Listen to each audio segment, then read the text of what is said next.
Rotogrinders, 5 o'clock on the East Coast on the dot. So it is the start of 2-ish hours of Rotogrinders content, talking about tonight's MLB DFS slate. Crunch time, of course, is on layaway. This is Grinders Live. I am Dean 78904. That is the daily fantasy handle. I was going to say that's the Twitter handle, but I don't think it is. No, it's DFS_almanac. I think you can get there both ways. If you want to just tell me how wrong I am about things on Twitter, by all means, go for it. I was wrong about you, Darvish, yesterday. Put the mush on him, and he was awesome. Although I didn't have the ability to injure every good player for the Met along the way. Met? Just one Met? Singular. No, plural. The Mets, which I think is kind of relevant to the slate tonight. We'll talk about that. Joining me today, it was going to be a 3-man booth. We're currently without Will. Chief Justice is having some electricity issues. That's what I'm hearing. So hopefully he joins us at some point throughout the show. It'd be nice to have him joining us. Otherwise, as of right now, it's myself and the Luch.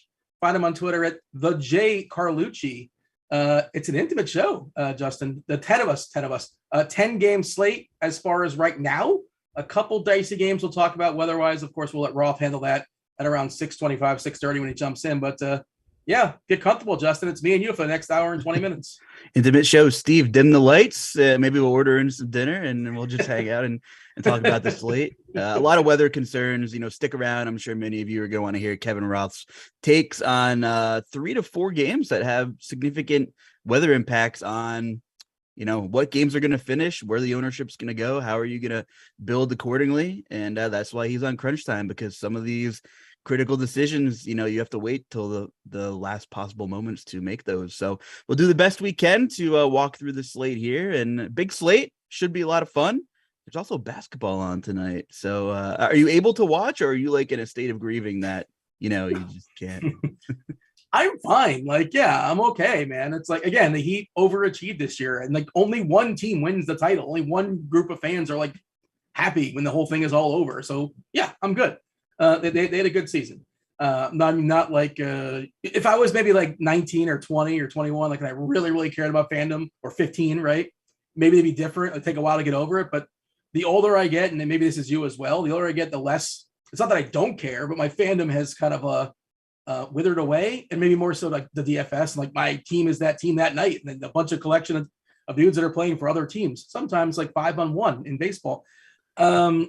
Is that what you find as well? Because I just care a little bit less as I get older. Yeah, maybe it is the DFS and gambling, steel trap mind, play for the day, whatever happens. There's always tomorrow. So maybe you're right. Or I feel like I'm still glued to some of my favorite teams more than others, I don't know, but I think you make a pretty good point.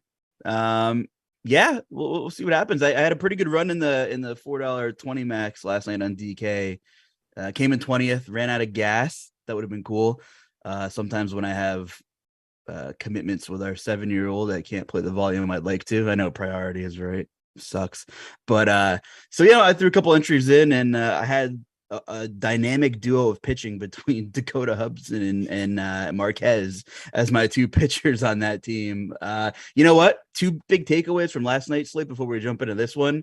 I don't know what's wrong with Rodon, but he just doesn't have whatever he has, but he just doesn't have it. But the velocity's okay. He went 4 innings and threw 98 pitches in 4 innings. He was up 3-2, and they didn't give him a chance to get the W, because he was just so terribly, not to cut you off, he was just so terribly inefficient. And it was weird because I think he only walked one guy. So like it must have been, I was kind of watching the game on and off, but must have been a couple players that just like really took him like to 9 or 10 or 11 pitch at bats, like a lot of foul balls. That's the only way that could have happened, I think, because they weren't really, it wasn't a pile of hits, I don't think. So it was just sort of weird how his pitch count just got up there really, really high, really, really fast. Yeah, I caught the tail end of that game, and they said how I forget, they fouled off X amount of foul balls, which was like an egregious number. But regardless, like he wasn't completely dominant, I guess didn't put them away. So kind of the mystery man of the high end pitchers now every fifth day is Rodon. And I was wrong on Verlander. That was my one fade that didn't sit well. And, he dominated. So against a Seattle team that really got to him a week ago or 10 days ago, they don't really strike out a lot. But yeah, kind of a wonky slate. The Yankees and Aaron Judge, did their thing. I mean, Judge homers just about every damn day, Dean. And you said Joey Gallo is not in the lineup tonight, correct? So that's kind of noteworthy to kind of start things off.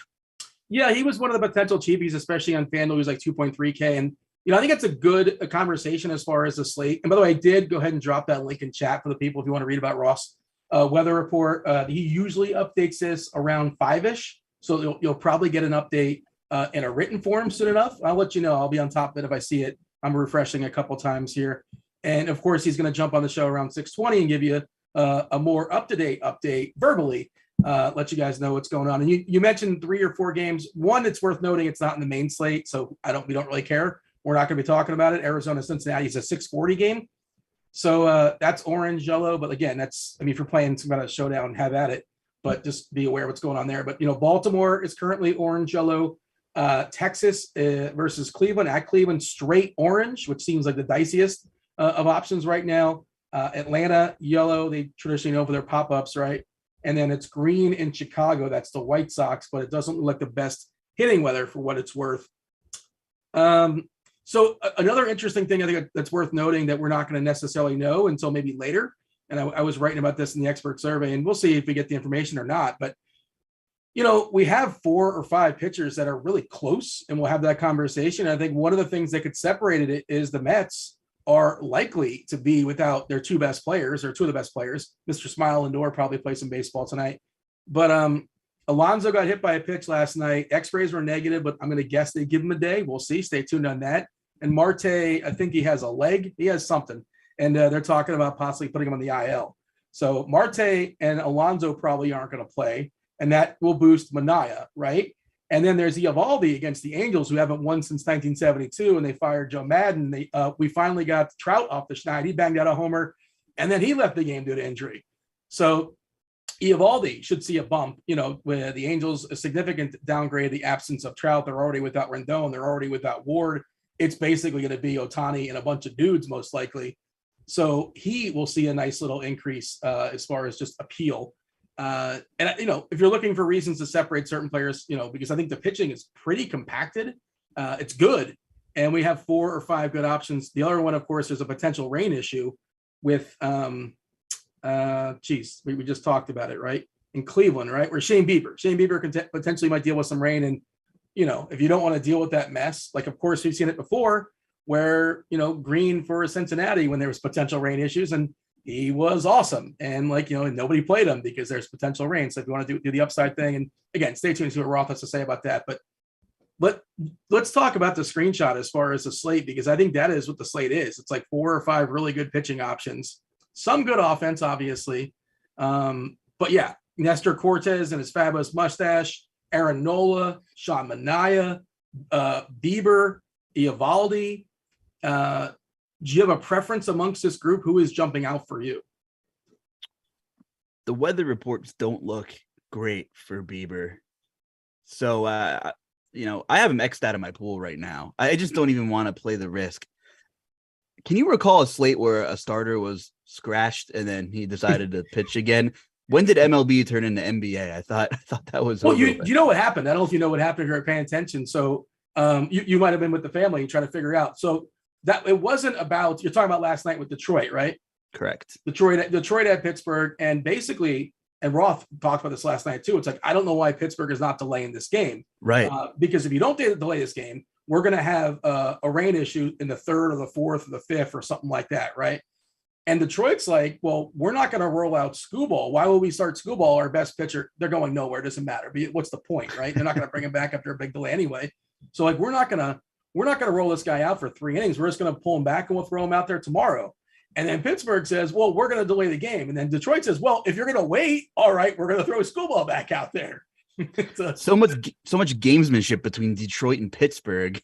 Like, 2 teams that don't completely matter in any realm. Yeah, no, I kind of figured it was a little bit of a ridiculous chess match, but regardless, I mean, Skubal shoved and so that was a difference maker for some people who took a shot there. I feel like that's an anomaly. It was the perfect, the stars aligned for that exact scenario to happen. Is it going to happen tonight with Bieber and Cleveland? Like, I wouldn't exactly bank on it, although they're probably, how can you bank on that exact timeline of when the lines of storms is going to come through and when everything happens? So for me, I'm just kind of factoring Bieber out for now. I'm sure the bat projections are up on the screen somewhere.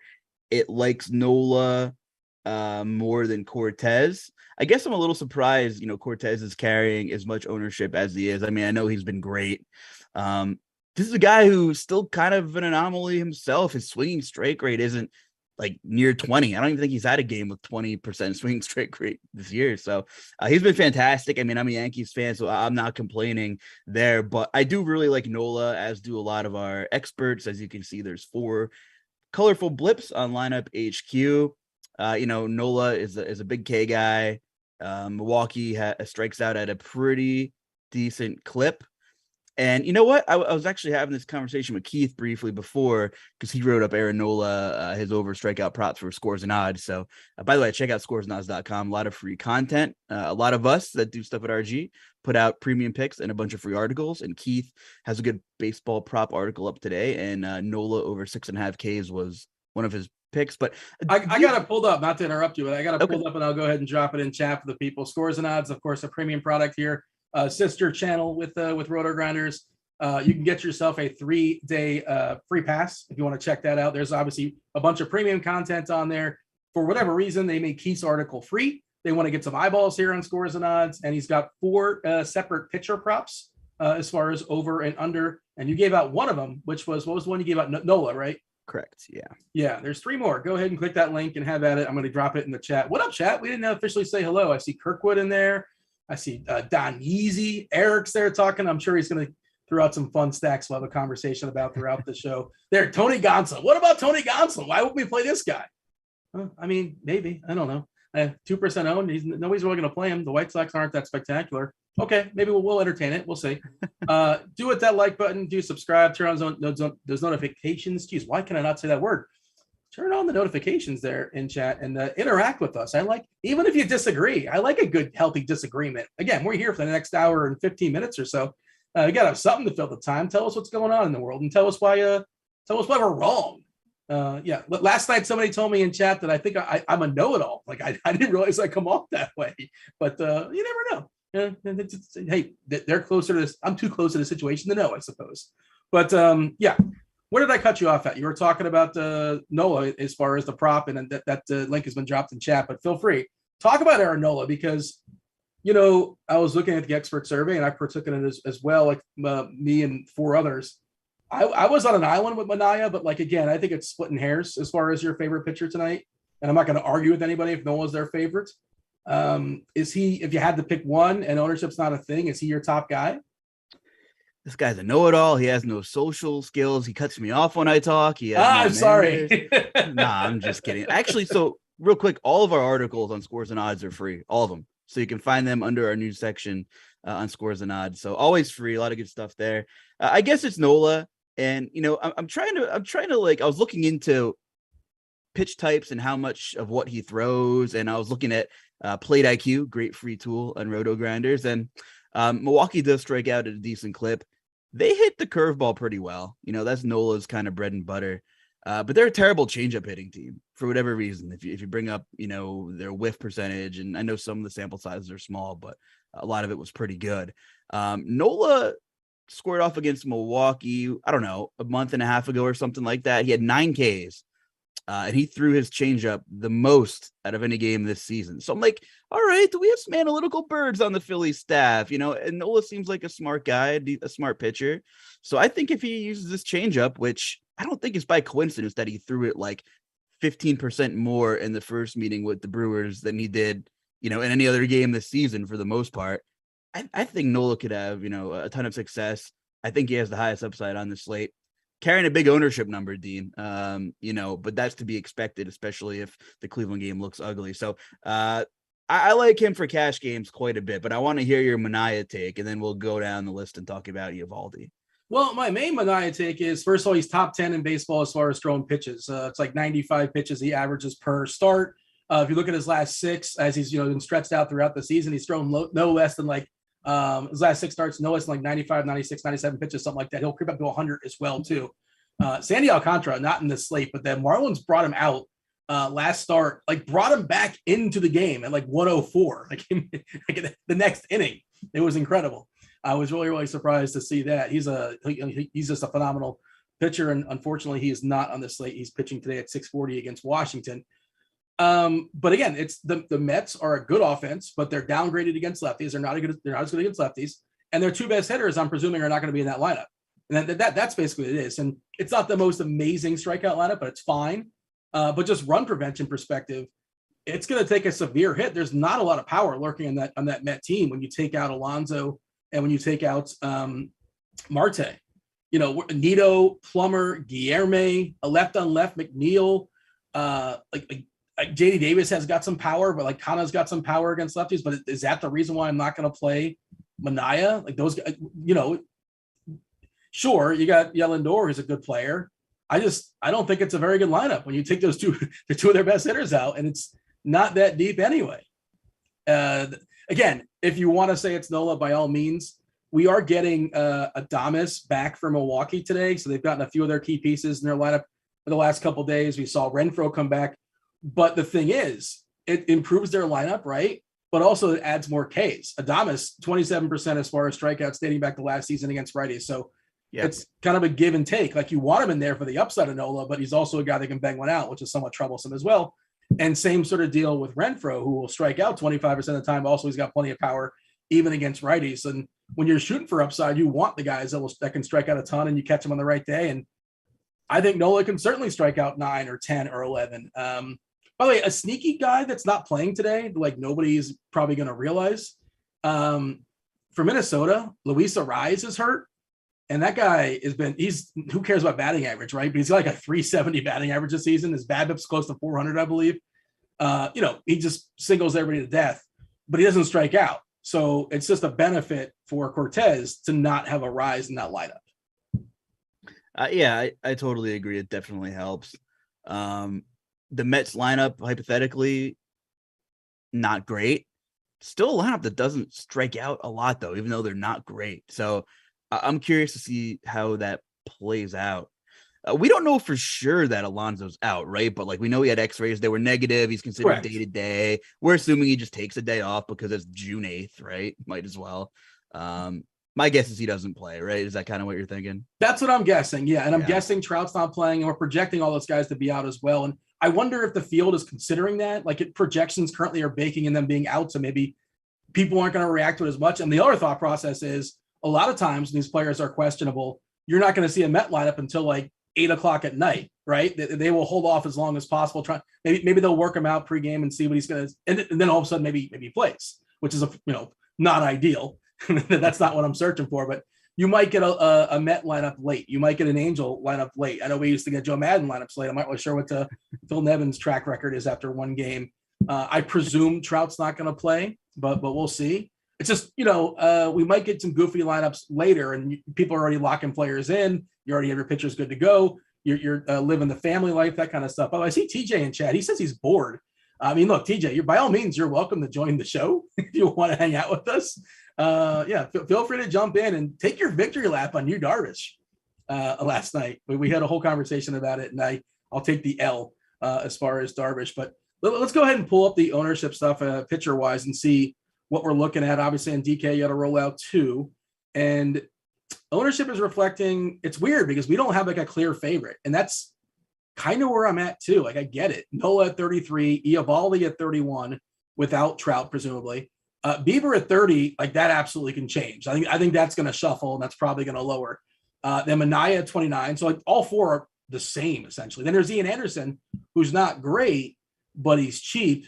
W on layaway, in theory, you'll take those win points. The win equity, it's not massive, but 4 points are nice, and he's 6.4K.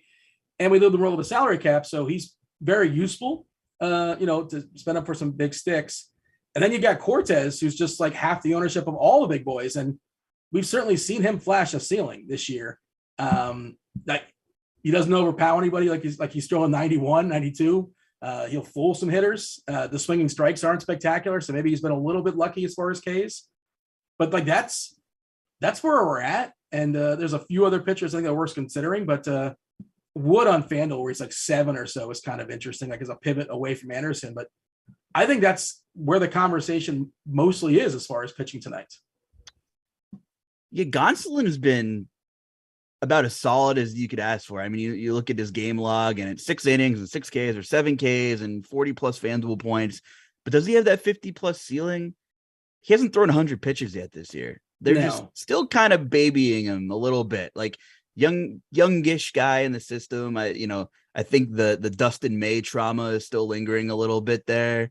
And hopefully he gets back on track and pitches by end of the season. He had an ACL or no, Tommy John, right? Oh, I think he did it when he was on the mound. I mean, yeah, that was brutal. They were like battling for the rotation when they were both coming up. But I think you're gonna need like a 55, Fanduel ceiling tonight. I think some of these guys just have that potential tonight. Nola, great spot. Eovaldi, and we talked about the Angels without Trout. I mean, you even like swap the sample sizes back to the beginning of 2021, and there's 4 guys in that projected lineup with K rates above 30%. Eovaldi's been great, especially the last couple of games. The swinging K stuff's been really good.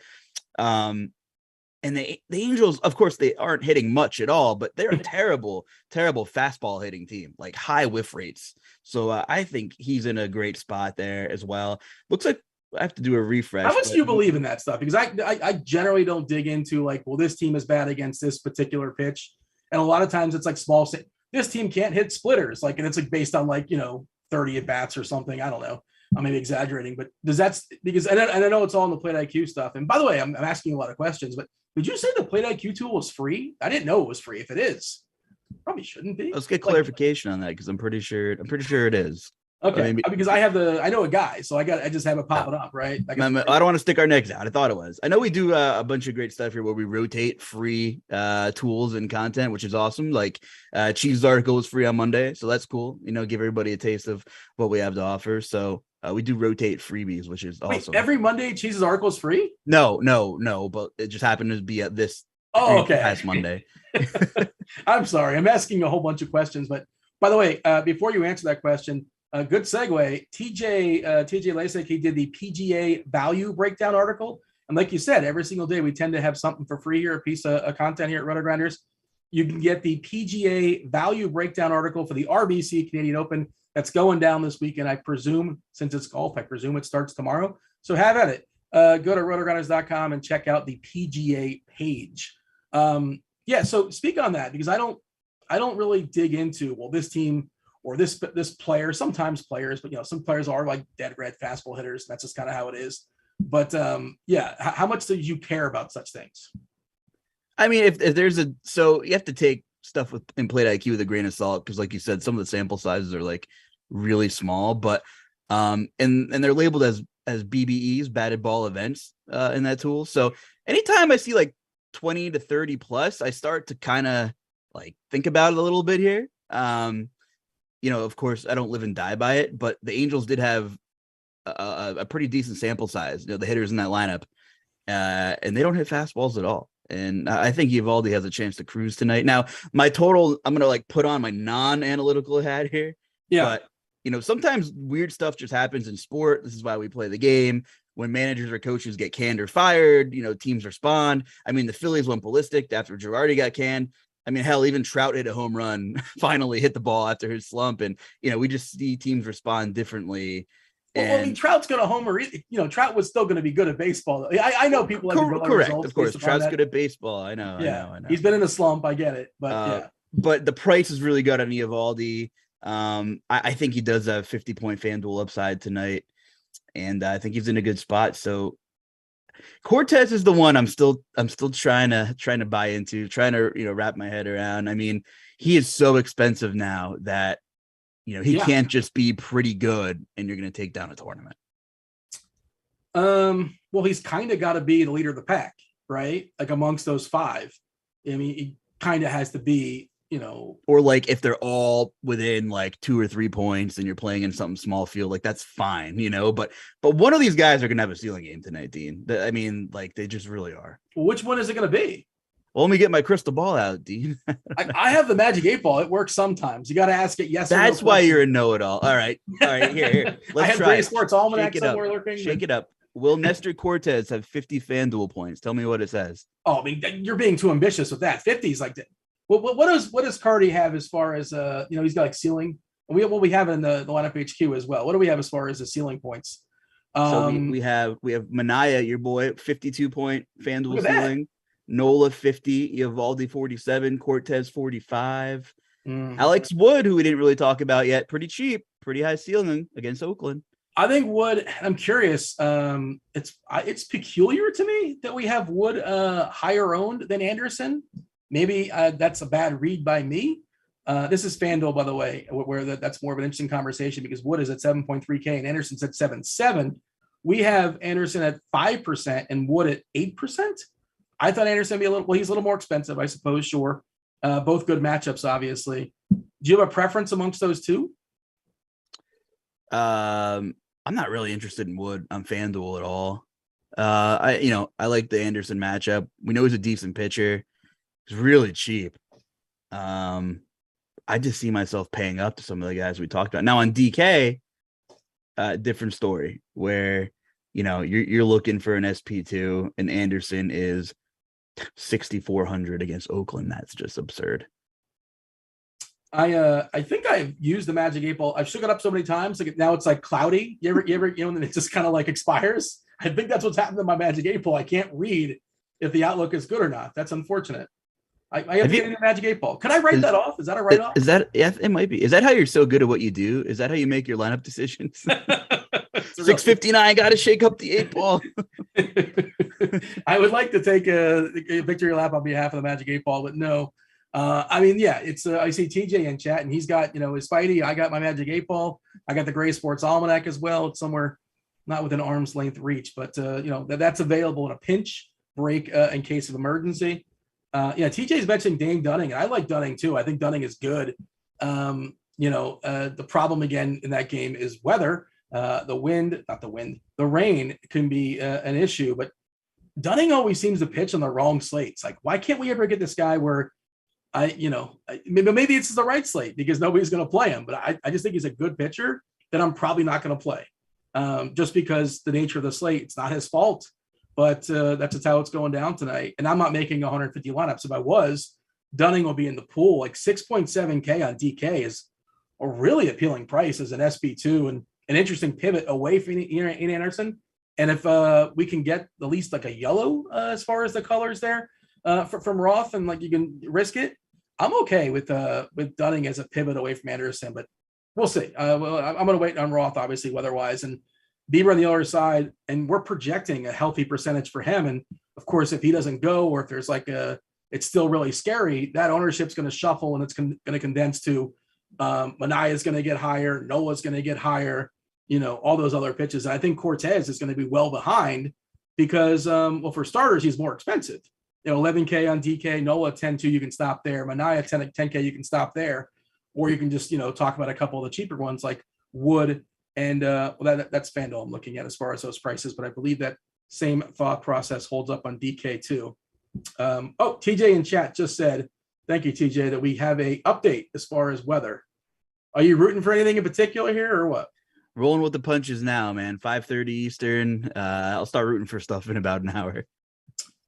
Let's see. Roth has some updates. I'm not going to go ahead and read the whole thing. Cincinnati's yellow, if y'all care about that game. Yellow, orange in Baltimore, which I think it was before. orange, yellow in Cleveland, which I think it was before. Yeah, no real changes. And Atlanta currently has a yellow. And again, we know Atlanta, they get those pop-ups all the time. And sometimes like you can't even like predict them. That Atlanta weather could be funky and just out of nowhere, you get that pop-up and that can burn somebody like Anderson. Not trying to scare people, but just understand that's how it goes down sometimes. And by the way, if you want to be completely frisky, if you're running 150 on DK, I don't think it's insane to play some Jared Koenig. There's probably some leverage to that too, because we'll talk about Atlanta being most likely the most popular team that's getting rolled out there tonight. Now he's 28 years old. I wouldn't call a 28-year-old making his MLB debut a prospect, right? That's a red flag. If you're 28 making your MLB debut, it's like, well, this guy can't be a prospect, but he's been all right in the minors. We'll give him that. He's a big boy too. He's like 6'5", like 240. I have no idea what we're going to get from him. I would be lying if I tried to guess, but you never know. And these are probably a collection of hitters that have never seen him before. And maybe it takes a one time to the lineup to adjust, that kind of thing. I don't know how much you need it, but you have any interest in Koenig on DK, the Oakland pitcher? I do a little bit. Yeah. I mean, if I'm multi-entering, I feel a little bit better if he was a righty. We know there's some Atlanta bats in that lineup that like to feast on lefties. Yeah, 28-year-old rookie. Baseball is such a funny sport. I mean, guys really reinvent themselves or find themselves, in their late 20s and have a 10-year career, right? Especially, just kind of going on a tangent here, just with the new addition of the DH on both sides too. I mean, you could really have a 10-year career when you're pushing 30. Yeah, I actually looked him up earlier and was surprised to see that he was 28. Took him a little while to figure things out, but generally the last 2.5 to 3 seasons, and maybe the pandemic factored into some growth or something, he had pretty good numbers. And he pitches in the PCL, which is a pretty offensive driven league. So he's been pretty good. Strikeout stuff is decent. So you're right. I mean, if he survives at 5K, now, not only does he have to survive Atlanta, he has to survive some pop-up storms early in the game. So you're kind of, that's why he's 1% right now. Multiple reasons other than he is, Jared Koenig making his MLB debut.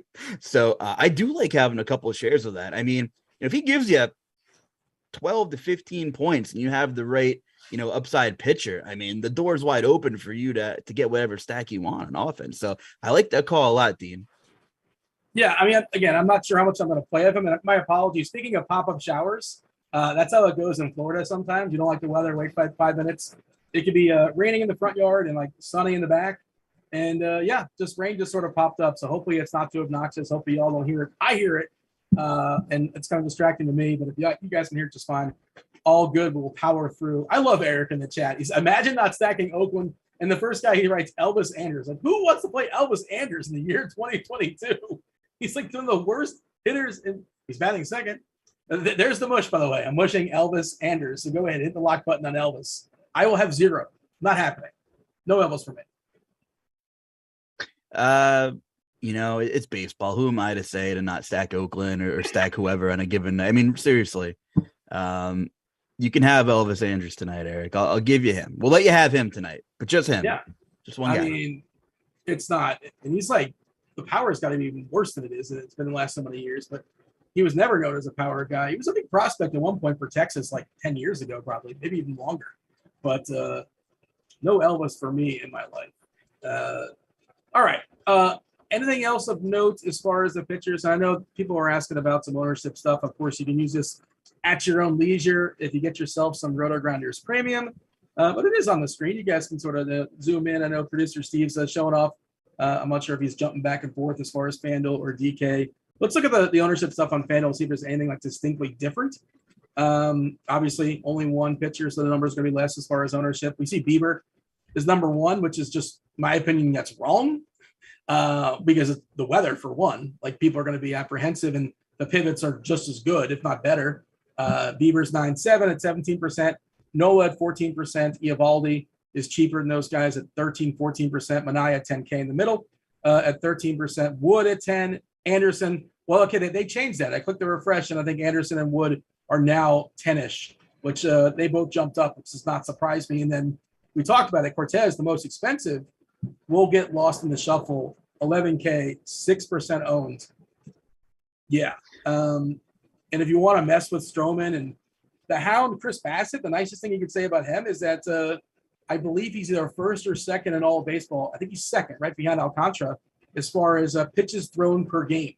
They'll let him go. He's got the second longest leash in baseball at like 98, 99 pitches on average per start this season. But beyond that, you're just taking body punches in the chat right now with your Elvis Andrus mush man. I'm just laughing, cracking up. You're just getting teed off on here. You know what's funny though, when you're stacking large field stuff, it's always the Elvis Andrus that like helps you take something down. I think I'm like the prince of butchering names here, but I think my best night last season was a Philly stack with Nick Batone, and he had like 3 home runs or something like that. Like I would only play that guy in a stack, right? He has no power. He had all of his home runs in his career on one day, I feel like. So, or it's like the Santiago Espinols that like go off right in your Toronto stack, that like 2% that help you get there. He might be good now, Espinal. He's actually been really good. He's definitely taking a step. I'm just, guys with no power. No. So Elvis Andrus, 5 to 10 years ago, he was a beast, stealing a bunch of bags. Father Time caught up to him. I mean, he's got to have 20 DK points now, right? Should we hammer his over props now that we're just crapping on him so badly? What is the over prop for Elvis? They even give him props? I don't know. I can't imagine. But so, by the way, I was mentioning RG Premium. If you want to get yourself some RG Premium, one way to do so, where we haven't started it just yet. And speaking of my ability to mush, you can roster Elvis Andrus against me, Justin. You're probably not aware of this, but we're going to have some fun with this, and we're going to have some head-to-head contests. You just got to beat me head-to-head. And again, me and Devin, producer Devin, are going to be talking about this. We'll get this going soon enough. And you beat me. You get yourself RG Premium. You watch the show. I'm not playing Elvis Andrus. I mushed Elvis Andrus. Play Elvis against me. That's leverage, I suppose. And you get yourself 1 week free of Rotogrinders Premium. Stay tuned for that content. And also stay tuned. I will have a Discord channel. I'm going to they'll give a Discord channel to anybody, Justin. I'm going to have a Discord channel coming out soon too. And I'm sure we're going to be running some promos and some free stuff, free giveaways in there as well. Congratulations. Well, I mean, it's not official. I don't know. What did I do? I didn't really do anything yet, but you made it. I mean, if you have a Discord channel your own, that means you made it, Dean. Does it though? I don't know. I feel like the bar is kind of low because it's like if you have a podcast, everybody's got a podcast, right? Yeah, it's true. We both have. This is kind of a podcast, and you have a podcast with Chief, the Food for Thought podcast. Yeah, that's fun. So what's the channel of your it's not created just yet, and I'm still trying to. I wanted to work in like Almanac with the title, Gray Sports Almanac, some sort of angle. And I was asking the chat a couple days ago, if you give me the name that I use, I will give I will give you 1 week free of RG Premium as well. But it's still a work in progress. But I think that's going to be somewhat of probably a Back to the Future Gray Sports Almanac inspired name, we'll imagine. But yeah, it'll be fun. I'm looking forward to it, and there'll be nonsenses there, plenty of TV talk, plenty of movie talk, and of course sports, gambling, all that good stuff. But let's get back on track. Give me this. I'll bring in TJ, and he'll talk about he'll talk. Well, I'm not going to force him, but if he wants to, we can talk about his movies, his favorite TV shows. He's got a whole site for that anyway. So I don't know why you wouldn't want to mess with me. Am I synergy? Sure, why not? But give me your favorite pitchers. Again, it's really condensed, and the ownership's kind of like a lot of it's the same too. So it's interesting trying to make choices as far as favorite pitchers. How would you rank them right now?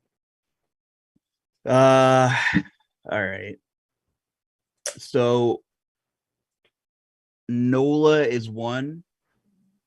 And I'm assuming just I'm not playing Bieber because of the weather. So I'm not factoring Bieber in. So it's Nola, Eovaldi. And then you know what? I guess it's Manaea, DK, $1,300 cheaper than Cortez.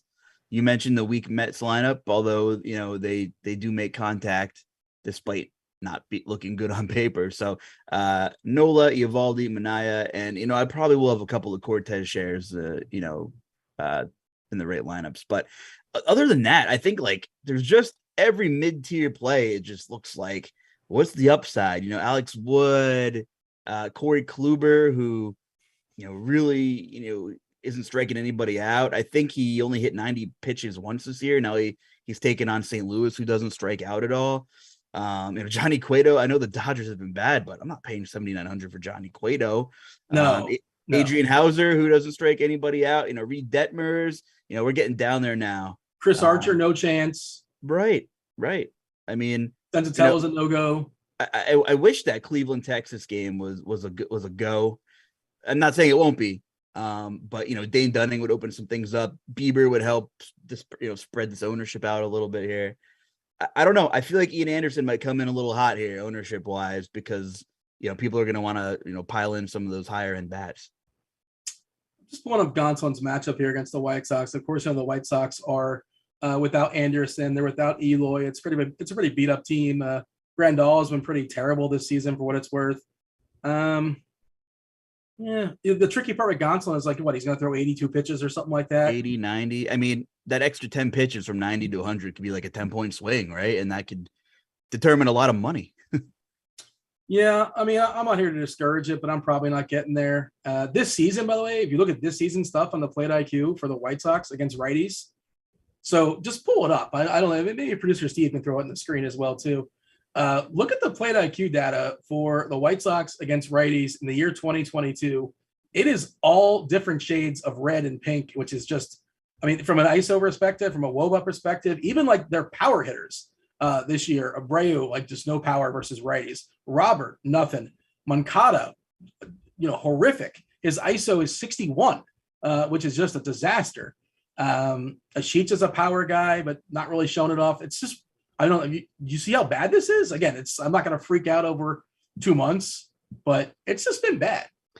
And the top of that order does not draw walks whatsoever. They're going up there and they're hacking. But, the strikeout rates aren't egregiously bad. I understand there's not a lot of guys that have done damage. But, again, if you're playing FanDuel, 6 innings and 6 Ks, you need that win and that quality start for sure to even have a punter's chance, I feel like.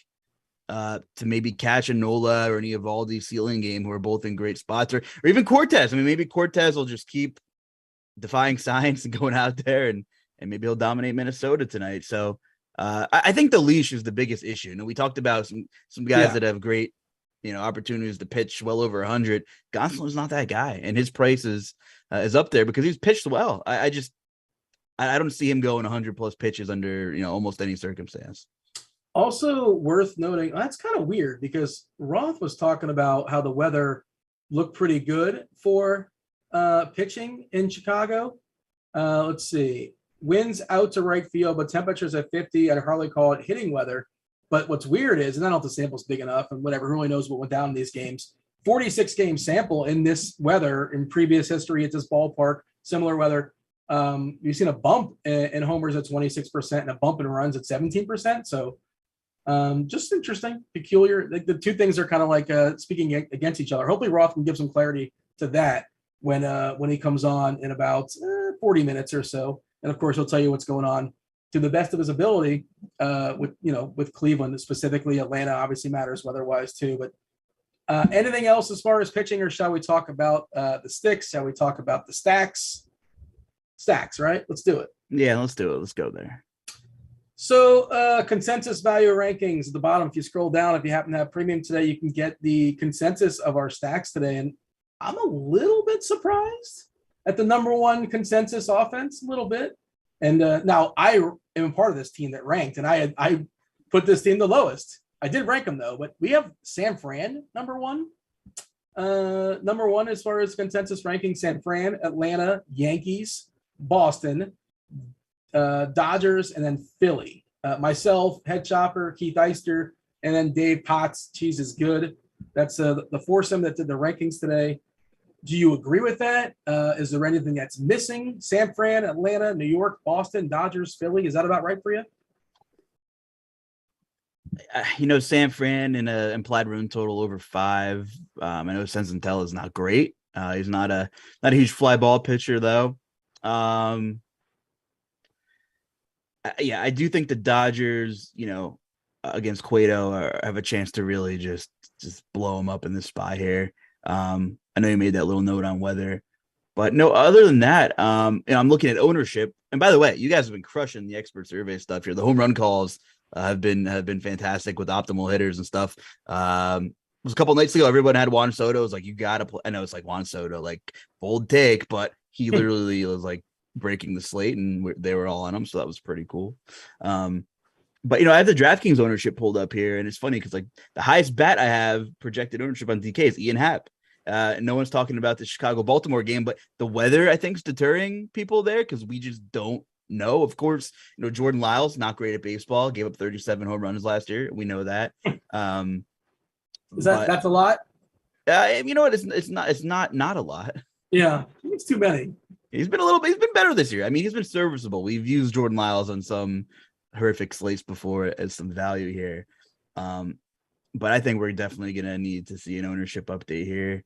But yeah, I don't think that's too far-fetched, the list of top-tier stacks and offenses. I probably won't have a ton of San Fran. If it bites me, it bites me. But I like some of those the power and some of those other bats we were talking about here. I mean, the Yankees have been fantastic. Chris Archer, talk about not having a long leash. I mean, they should get into that bullpen early and often. Has command issues. So I do like the Yankees quite a bit. No, I think the list looks pretty good here. What are your thoughts? Anybody different or off the wall that came to your mind? Well, I mean, I'm a part of the list. The one that, again, I had San Fran lower than others. It's a combination of things. You're right. Senzatello's not great. The ballpark's not great either. And also, he doesn't give up a ton of homers. He's not a big fly ball guy, and home runs matter. So, and the other thing with San Fran is they can score 9 runs, and it's, not all a 9-run score is not equal no matter on every team. Like the Yankees score 9 runs, they get there with 3 or 4 homers, and San Fran, they can, but they can also just get a collection of hits, a couple guys pinch hitting. I know their pinch hitting's probably not as available today because of Ruff being injured and Wade being injured and Belt being injured, so they don't have the versatility they typically have, right? They're playing guys that wouldn't necessarily be their starters, and Walton and Gonzalez. Crawford is also questionable. He's another guy I mentioned. I knew there was somebody else. Crawford left yesterday's game too. 35 years old. He may not play tonight. So you might get another goofy player in that San Fran lineup. We might have to wait for a while for San Francisco's lineup. Give it a refresh here on Twitter to see if we happen to have. Nope. We've not received the lineup in the last hour or so. We're waiting on Boston, the Angels, the Mets, Padres, Rockies, and the Giants. I think we got everything else. Yeah, we got 7 of the teams, or 7 of the games, we had the lineups in the last 3 back half. No surprising. And again, we're talking about not really certain, some questionable players for the Mets. So Trout most likely out, but that might hold that lineup out to some degree. Just be aware of that as you're making lineups. But yeah, I'm probably going to be less in the field than the Giants. I like Peterson as a one-off. Of course, great. Yeah, he seems like the clear best play on that team. But he's crazy expensive on DK. That is until he hits 2 home runs, obviously. But he's 5'6" there, which is, life comes at you fast, right? Yeah, no, that's kind of what I was thinking. I'm probably going to end up being less than the field on San Fran. So we're really mushing Andrus and the Giants here.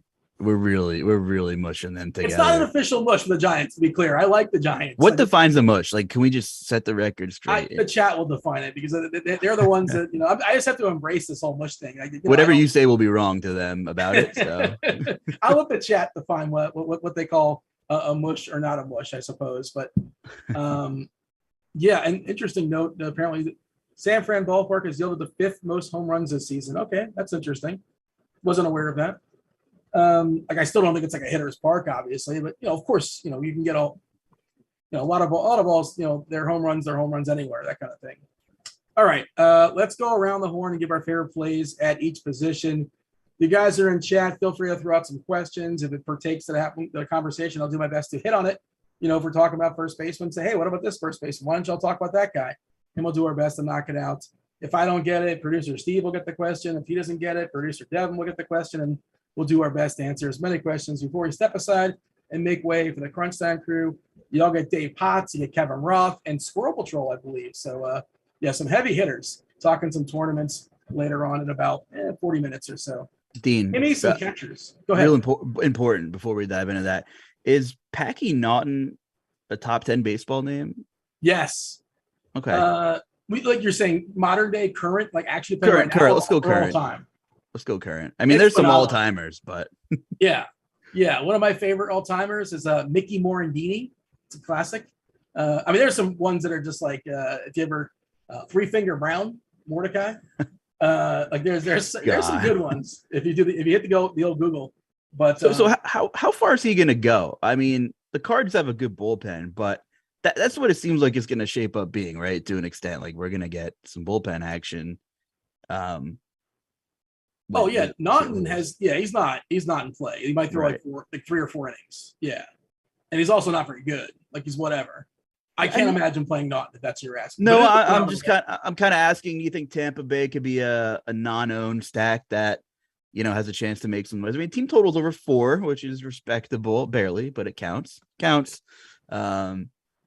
So I don't know if I'm thinking off the wall stuff. I know the Cards have a decent pen, but they're gonna get into it. The Rays will get into it regardless. So that was just my last like non-owned stack that is gonna put you in first or last. Coco Crisp is a phenomenal name. Forgot about him. Oil Can Boyd, phenomenal name. He was a pitcher for the Red Sox in like the 80s or 90s. Quentin McCracken. Outfielder for the Rockies. Yeah, I did a Google search, and these are some of the ones that are coming up, and some pretty solid ones. Milton Bradley. It's a good name. Solid name. Maybe the chat could throw out some. Bud Weiser was a person that played baseball in 1915. Stop. I did not know that. I mean, there are just some great old timer names. I mean, you gotta. This is like newish, but you gotta love Boof Bonser, right? Oh yeah, pitcher for he's the Uber driver. He was an Uber driver and a pitcher for Minnesota. Yeah. Yeah, more recent one. Man. Anyway, Brian in chat says he's got 8 children. Congratulations on that. You got some super sperm there, man. 4 of them currently have a Packy Naughton jersey. God. So I don't know if it was like a Packy Naughton giveaway day or something, but is that a narrative? Is that like a narrative character? Well, I mean, unless he's a big fan of Packy Naughton, like I don't know how else do you come into 4 jerseys and also child size. What are the odds of this? Goose Gossage. That's a good one. Razor Shines. Now the chat's having a good time there with some names. There is a Johnny Dig Shot. That's not somebody trolling. That's a real person that played baseball at some point. I think it was before our time. Dizzy D. How about Boots Poffenberger? He's an old timer, but I don't know who that is. I thought you knew everything, man. I like to pretend like I do, but I don't. Not even the Magic 8-Ball knows about. What was that guy's name? Greg Legg, 1980s. Greg Legg. You're not Greg even Legg? Like your. I thought he kicks field goals for the Rams. Yeah. Bill Malarkey. What a great name. Oh, this is too much fun now. We're having a good time just reading some old school baseball. All right, my bad. Just had to get the show. The Packy conversation. I just had to get it out of the way. Stubby Claps one. Sorry, I had to throw one more there. Pete Lecoq. What's so funny about that? I don't know. Pete. Funny name, Pete. Why wouldn't you go with Peter? You just might as well go all in on that bit. Yeah. Coco Chris thrown out there in the chat as well. Wonderful Mons. I'm not sure who that is. But is that a real name? Kenny Powers is not a real name, but did you watch the Kenny Powers Eastbound and Down? Did you have the HBO? Of course. Oh man, I should really watch that. It's worth a second watch. I think maybe I should dive into that eventually. I've not seen a second watch recently, but for sure. That's pretty wild. All right. Give me some, as we segue, give me some of your favorite catchers tonight, which is a lot of fun. Okay. All right. As I'm looking on DraftKings, Will Smith and Contreras garnering a ton of ownership. And I'm guessing if that Baltimore game, if the weather looks a bit uglier, we could even see a bigger number on Will Smith. So, big opportunity to get different here at Casher. We're seeing a lot of single-digit projected own players on DraftKings here. I know Adrian Hauser is a ground ball pitcher. I like Realmuto at next to no ownership, though. I mean, if for some reason you have the salary to make it happen here, a lot of these other catchers that have decent upside have tough matchups. So it is a strange night. I understand why everyone's going to Will Smith. But salary cap reasons, not to cut you off, but like if I want to go double barrel, and that's my first instinct is to go double barrel, especially on this night because we have a slew of good pitchers and multiple guys on DK can put up 30 spots. I want to probably save the catcher because it's not a high opportunity cost position. The problem is like it just really there's no even no you got to be you can't be too picky when it comes to your punts, right? But like who can I even punt with? There's 2K, the dude for St. Louis, Molina's backup. Kevin Plawecki, maybe, like, is he projected to start against Detmers? If you think that Baltimore Chicago game finishes, Adley Rutschman's not a punt, but at 1%, he's eventually going to get going. Like Rutschman's a ticking time bomb. He's too good, and I believe it has not been a good start. But it's been like 2 weeks, which is an eternity if you're playing DFS to some people, I suppose. But at no ownership there. I don't mind, I know it's not exactly Elvis Andrews, but I don't mind Sean Murphy against Ian Anderson, So 3,400 on DK. Don't mind that whatsoever. I might just play Vogt at 2-4, like honestly, just to get it out of the way. If I need to like flat out, he's just so cheap. And you got to roster so many. On FanDuel, you don't have to deal with this nonsense. But on DK, you're obligated to roster a catcher.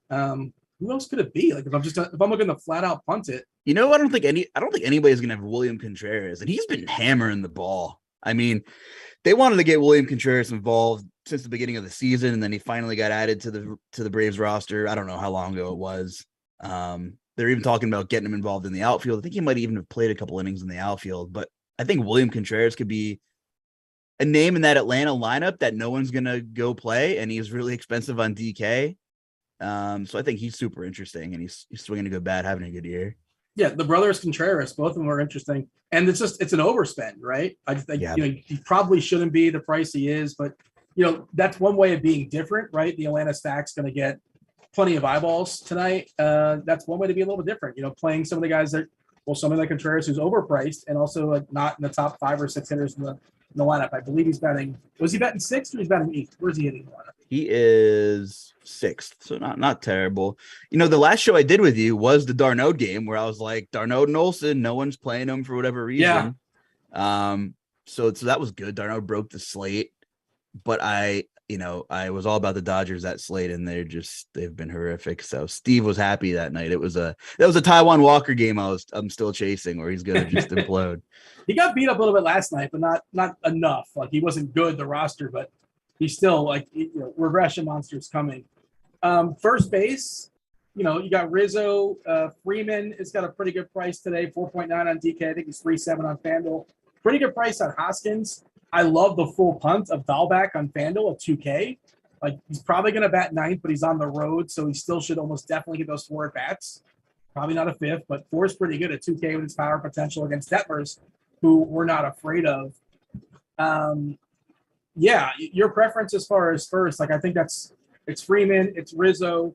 Like another way to be different in that Atlanta lineup is taking some Matt Olson revenge game for him. Not a first blood, but it is revenge there against Oakland. And then Hoskins, if you like the Philadelphia side, I'm good with him as well. Yeah, I like those calls. I like Freddie Freeman against Cueto a lot too. He's going through a rough stretch himself. He's kind of like spearheading this Dodgers kind of schneid a little bit here, but I do like Freddie Freeman against Cueto. I love the Dahlbeck call. I'm with you on that one for sure. I'm looking forward to hopefully getting a little bit clearer of an indication with what might happen in Baltimore and Chicago. I like bats on both sides there, hypothetically. I like the idea of playing Mountcastle or Mancini.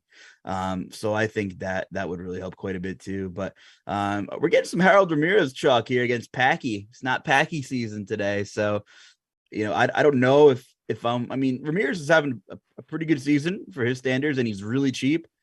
There's just so much upside at first base, Dean, that I struggle to want to play Harold Ramirez at 20% on projected ownership.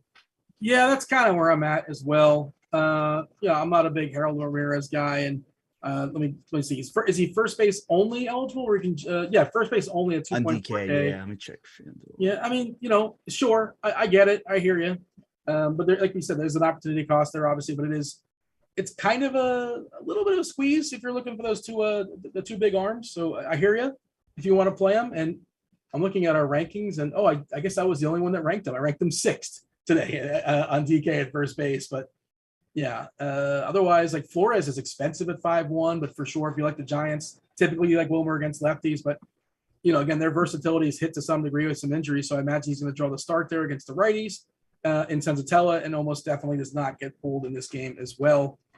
Anything else of note as far as first, or shall we move on? Freeman or Rizzo? Like, I don't know. I think I'm in the minority having, let's see, I put Freeman ahead of Rizzo on DK because he's a little bit cheaper. They're the same price on FanDuel. I think they're both 3.7. Do you have a preference amongst those two, or is that more like depends on what the rest of your lineup looks like?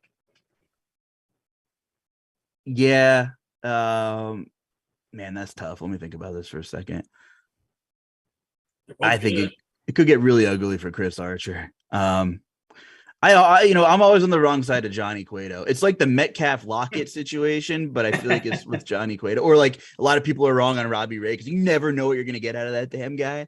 But I mean, I like the spot for Rizzo. They're both full stacks for me. Like I like the Dodgers a lot. I like the Yankees a lot. Johnny Cueto was horrible right before he got called up. And I know he's escaped, and he's typically a ground ball pitcher. He's getting a little bit lucky though. So I think, I don't know, is it like a squeaky wheel game for the Dodgers? Finally, it's, Cueto's got a 4.46 xFIP, nothing crazy. He's keeping the ball on the ground, pretty high line drive percentage though. 47% hard hit since he's been up. I mean, that's troublesome, right? The ball's getting hit hard. So I don't know what to do with the Dodgers today. And in the expert survey, one of the questions they sort of ask is like, what's the player you're afraid of not having enough of? And I just put Dodgers because I'm afraid I'm not going to get to enough Dodgers, and that could be a problem. I don't know. And I don't like picking on Cueto either, but I don't think he's like, obviously he's relies on, all his gyrations and the change of movement and change of arm, all sorts. He's got a bag of tricks these days, which is fun to watch. All sorts of nonsense out there, but he's not great. Like you said, he's been lucky to ERA under 3 so far this year. Go ahead. I think Nestor Cortez watched him growing up because they do the same funny business. But honestly, I'm looking at plate IQ, and Dodgers sample sizes are pretty big. Mookie Betts 83. Like all the batted ball events here, except a couple guys are like at least 25 to 30. Mookie Betts and Will Smith both have really like respectable sample sizes here. And Cueto's still a sinker ball pitcher. He's throwing it 35% of the time to righties. They both have sub 5% whiff rates against sinkers from righties. That might be the lowest number I've seen on a whiff rate against any pitch that has like a respectable sample size since I've been doing this. I just kind of stumbled across that since we were talking Cueto. So I would hate for the Will Smith chalk to bust open the slate, but I mean, he's going to put the bat on the ball tonight. So interesting stuff here. I don't know what to do with the Dodgers as a whole either, but I'm definitely going to have exposure. I'm not fading them. I'm not dismissing them. They're going to be in my pool for sure. I see GQ in chats asking about the Cleveland weather. Is the Cleveland weather any good? Well, I just went ahead and dropped Chief Meteorologist Kevin Roth, his article. He updated it about 15 minutes ago. And again, he'll be on in about 25 minutes or so, give you more clarity as far as what's going on. But, short answer is we don't know. It looks a little dicey. Stay tuned, don't have a call one way or the other, but we'll see what Roth has to say. And right now it doesn't feel spectacular, but things may change. Weather is fluid. Second base, who are we looking at as far as second base today? Albies on Fanduel's got a really good price at 3.2, 3.3 over there. Like him on DK as well. I'm a fan of the Red Sox tonight. Again, mentioned Detmers. I'm happy to pick on him. Story kind of pricey at 5.3K, but certainly can get there. My favorite, cheap second baseman is it's Nolan Gorman, specifically on DK at 3.1K. I think that's one of the ways to kind of help you out. Gorman was phenomenal in the minors this year when he had like 12 or 13 homers. He's had like 3 homers, I believe, since they called him up. One of the bigger prospects in baseball, one of the bigger prospects in the St. Louis organization. The ballpark is not spectacular, obviously, but, beggars and choosers, and he's cheap, salary cap. I don't know how much I want to pick on that ballpark. And Kluber's fine, I guess, but he's batting second. Decent shot of 5 ABs. That's my cheapie. Is Gorman. I love this kid Christopher Morel for Chicago. He makes the Cubs fun to watch. A nice speed power combination. I don't know if he's playing above his head. I think he wasn't a big prospect, but he's looked awesome so far in his cup of coffee. Getting up there in price, but if he is leading off today in Baltimore. If you're liking the Cubs, I would not leave him out of your stacks. How about yourself? Who do you like as far as second base? So it was just part of the new Roth update you were talking about that Baltimore has a flood watch for tonight. I mean, are the fans really going to come out, come out and come to the ballpark? You know, I'm leaning towards like building without that game, but like we talked about, there's a lot of good spots, you know, a lot of good sticks in that game too. Morel's hotter than lightning, man, and he might be playing a little bit over his head. You know, he flashed some of these skills in the minors. If you look up his minor stats, though, his strikeout to walk ratio was absolutely terrible, like horrific. So I'm expecting some regression. I mean, he's fast and he's a good fielder, and I think he'll find a home on the Cubs, at least for the next, year or so. But yeah, he's in a decent spot tonight. If that game plays, I don't have confidence in that Baltimore game really happening. My best guess. And yeah, I read I'm glad you pointed it out. Like somehow glossed over flood watch, and like I guess there's different degrees of flood watches, I suppose. And I live in an area where there's flood watches all the time. Right. But yeah, I mean that does seem scary, and who knows? And we'll see.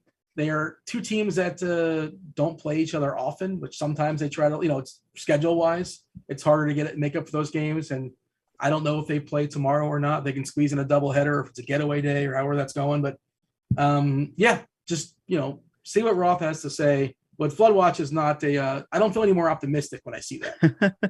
Yeah, I don't either. But, eliminating two more teams out of your pool potentially just stinks. So, Gleyber Torres is way up there. Is this like another overspend that could do damage at a low ownership in a popular stack? I think he absolutely is. So I think Gleyber's interesting. Even LeMahieu, I think that's a fine ownership leading off against Chris Archer on the road. There's going to be runners on base in this game. And I think both of those Yankees, who are both in the lineup, are extremely interesting. Now, Marcus Semien is in that Cleveland game. We don't know what we're going to get, but talk about like squeaky wheel. He like had all of his fantasy production in one game, right? 2 home runs and like 2 or 3 stolen bases, I think. So he did nothing for 2 months and got that big contract. Everybody's like, well, now he doesn't want to play. Well, maybe he broke out of that slump, but I don't think we're going to get that. Gavin Lux, we talked about 9-hole hitters. I don't mind him in Dodger stacks here. If we're getting Donovan Walton chalk, I mean, I'm just going to hit the X button if he's coming in over 20%. So I'm okay. I'm okay. Donnie Walton's expected to be 20% owned. Is that what I think? That's what I saw. Yeah, cycled by Pion. Unless I need to update here. I see 21% on my screen. We got him projected about 8th for what it's worth, and he had a grand slam against the Marlins the other day. And yet Semien had his first homer of the year was a grand slam against his former team in Oakland, and I think he's had like 5 total. It took him a while to get his first, but 5 total in the last like 15 games or so. But yeah, I like Semien as a player, but I thought they overspent on him, and Texas didn't learn their lesson with A-Rod because they put a lot of money in Seager and Semien, and they're not like, wow, Texas is going to be good now? No. You didn't really get much better, but I guess good for them. A little more exciting. 2 more names. I guess I do like that Eddie Alvarez kid from the Dodgers. I think he makes a lot of sense. And this one, Eric will like in the chat. Tony Kemp leading off can save you some money too against Ian Anderson, Oakland the visitor. I'm thinking 5 at-bats for Tony Kemp. So he's another salary saver. But I'm with you. I do like Nolan. 5 ground outs and pop-ups. Yeah, a nice 0 at the end of the night. But, we'll take our whacks at it. But Nolan Gorman, I think, per dollar. Even against Kluber's just not striking anybody out, man. He's at like a 21% K rate. I know he's not a guy you want to like attack on a given night, but I like Gorman's upside. I like your call with that. Let's see. According to Izzy in chat, I think several people mentioned this, is Baltimore is playing in Kansas City tomorrow, so they wouldn't be able to make that game up tomorrow. Eddie Alvarez, I don't know if you mentioned him. He's another cheapie on the Dodgers, and like he's just a retread. He's a 32-year-old player, and the Dodgers just with Muncy getting injured, and they've had several other injuries. Obviously, Pilar. It's surprising to see some of these names popping up, but I don't know how. He's not very good. Just he's cheap, and he's gonna be playing for the Dodgers and just a part of that lineup. Whatever.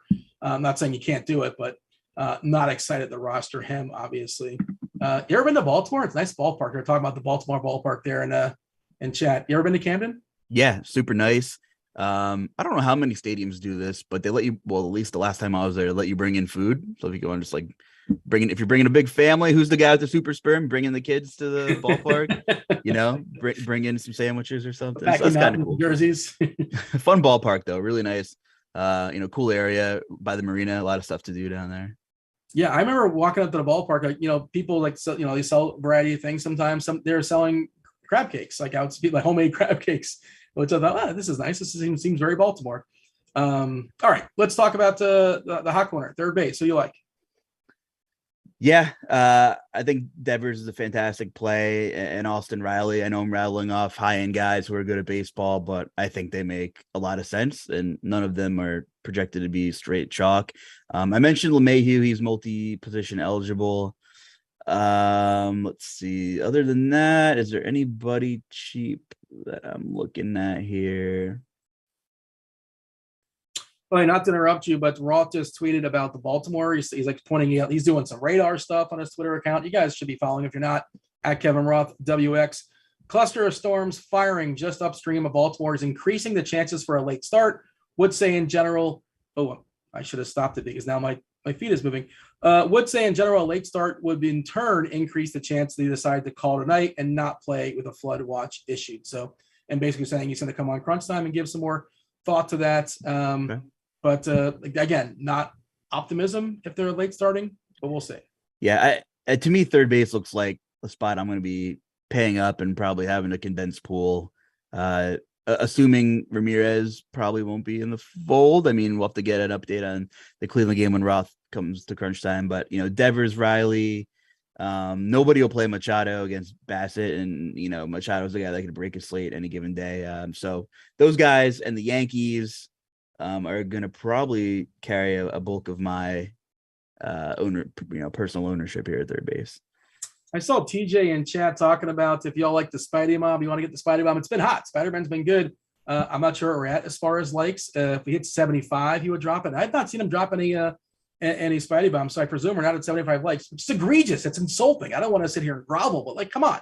It's free content. It takes all of a split second just to click one extra button, hit that like button, subscribe. We appreciate that too. Turn on those notifications. Beat the old Twitter, the old YouTube algorithm.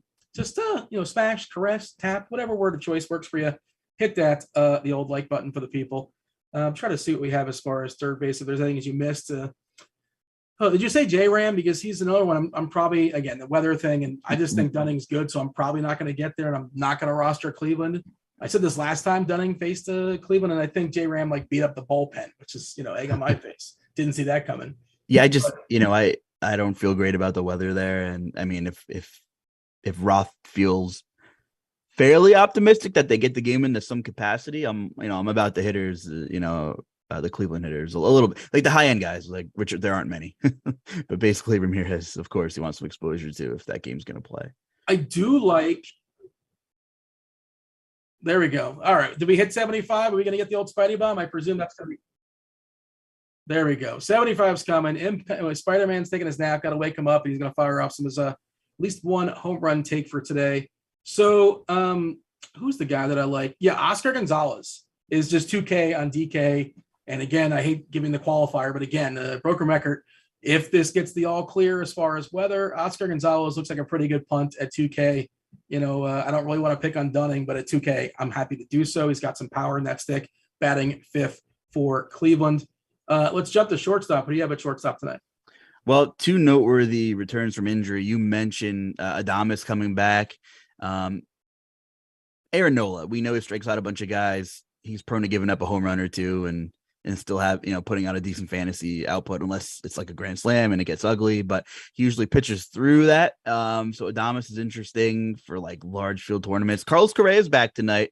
So hitting second, making life most likely a little more difficult for Cortez. So, I mean, they had Gary Sanchez batting second last night, I believe. So major upgrade at the top of the order there, I think. So, was that a COVID issue? Was he out for 8 days with COVID?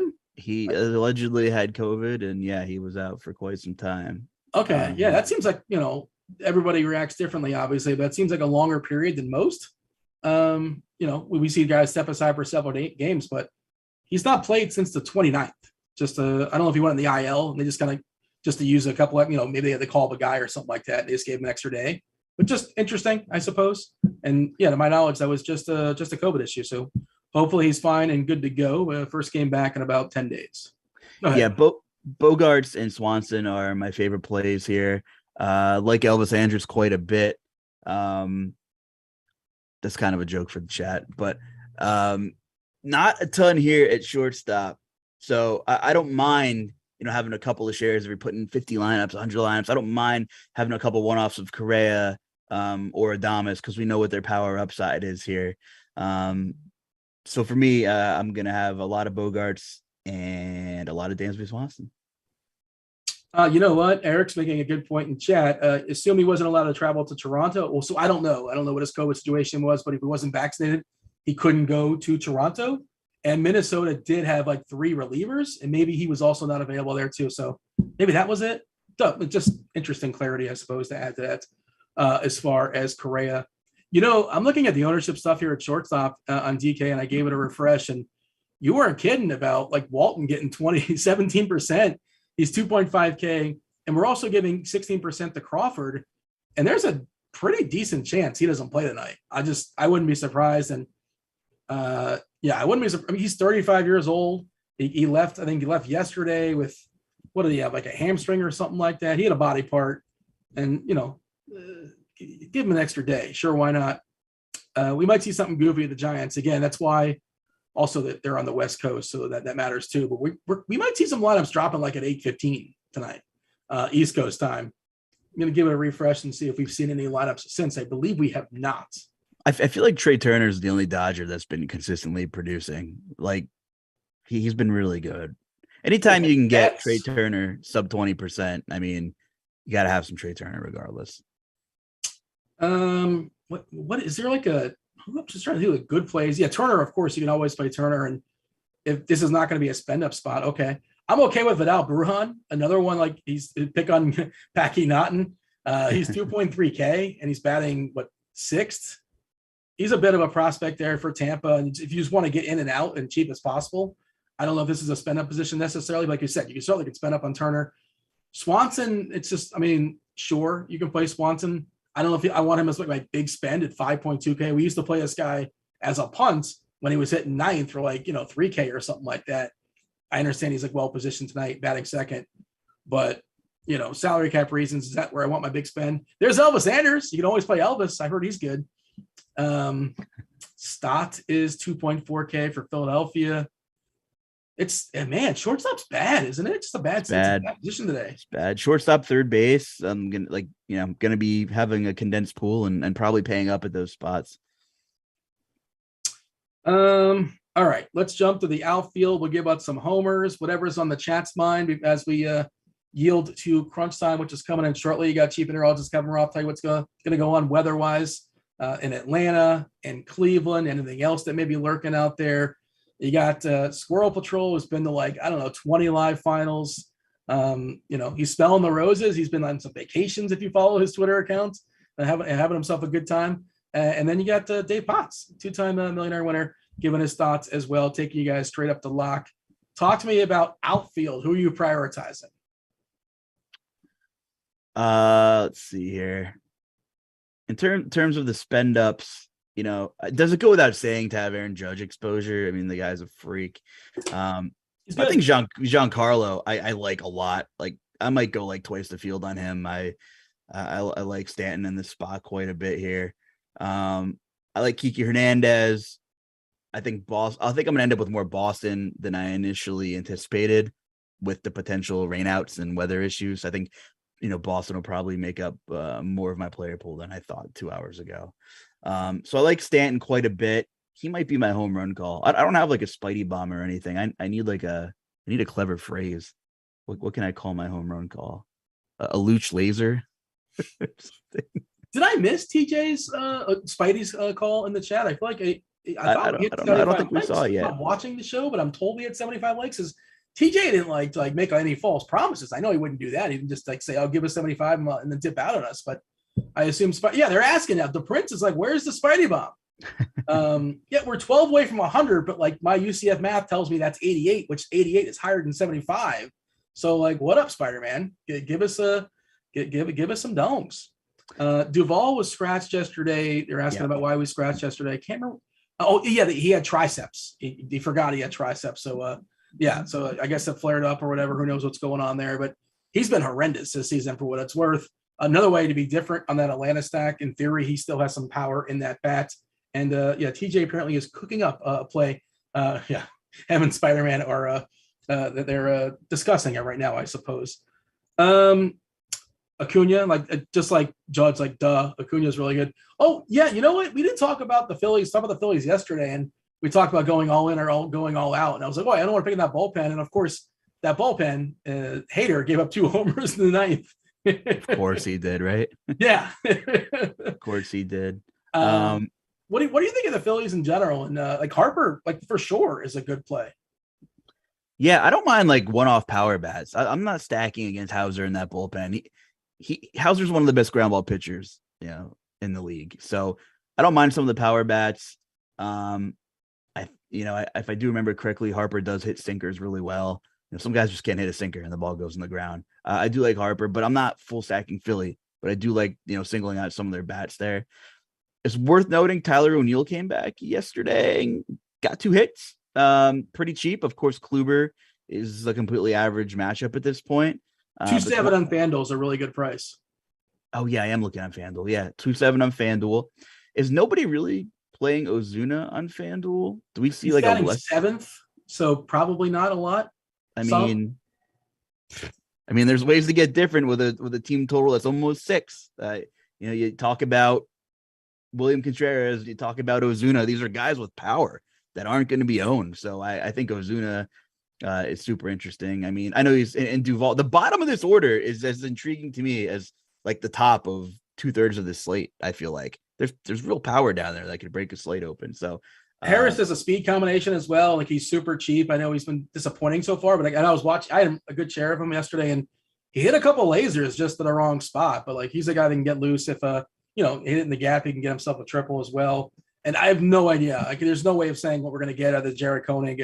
All his life, he probably want to pitch in the majors. He's 28 years old. He's got his debut, and it's a tough landing spot here. And who knows what we're going to get? Maybe he pitches well, maybe not. But I can't give you anything confidently. But I feel like Atlanta is well positioned to do some things to have a good time tonight. But he's also not completely insane to roster on DK as an SP2, kind of up your salary as well. Agreed. It's kind of like the Jordan Lyles thing. You're not crazy to pitch him on a slate with no value, but you also want some exposure on the other side. So you can definitely say the same against Koenig. And I'm interested to see how he does and just watch him. I mean, the PCL is tough. That's a tough league he pitched in. And we just, in the beginning of the show, if you're just joining us, we talked about 28-year-old rookies, usually a red flag, but baseball is a strange game, and maybe he still has a long career ahead of him. We'll see. But there's also 28-year-olds throwing baseballs against 18 and 19 and 20-year-olds, which is also Acuna is not walking through that door in the PCL. But yeah, I don't know. I have no idea. Go ahead. That's true. I'm just saying, there's also potentials for pop-up storms in that game too. So maybe, it comes in the second or third inning and you're into the bullpen regardless. So I think the bottom of this Atlanta order is as good as some of the top of the orders of 2/3 of this slate. I really do. Let's if you're playing just one lineup tonight, I didn't even ask you what you're doing. If you're playing one lineup tonight, DK, Fanduel, however you want to do it, all things considered, rostership and how upside and all that good stuff. Who's the one lineup? Who's your stack? You're gonna stack somebody up. Is that like spaceship? Ownership, rostership, I don't know if it's like spaceship. There was a big call for it on Twitter that people say, I don't say ownership as an insult, and maybe I should get that out of my brain. Oh, okay. Yeah, I remember that sequence of time we were in. Yeah. It's the Yankees for me. I mean, we got, I'm looking at FanDuel. All the bats are projected sub 20%. With the weather, I don't want to be this ownership team tonight.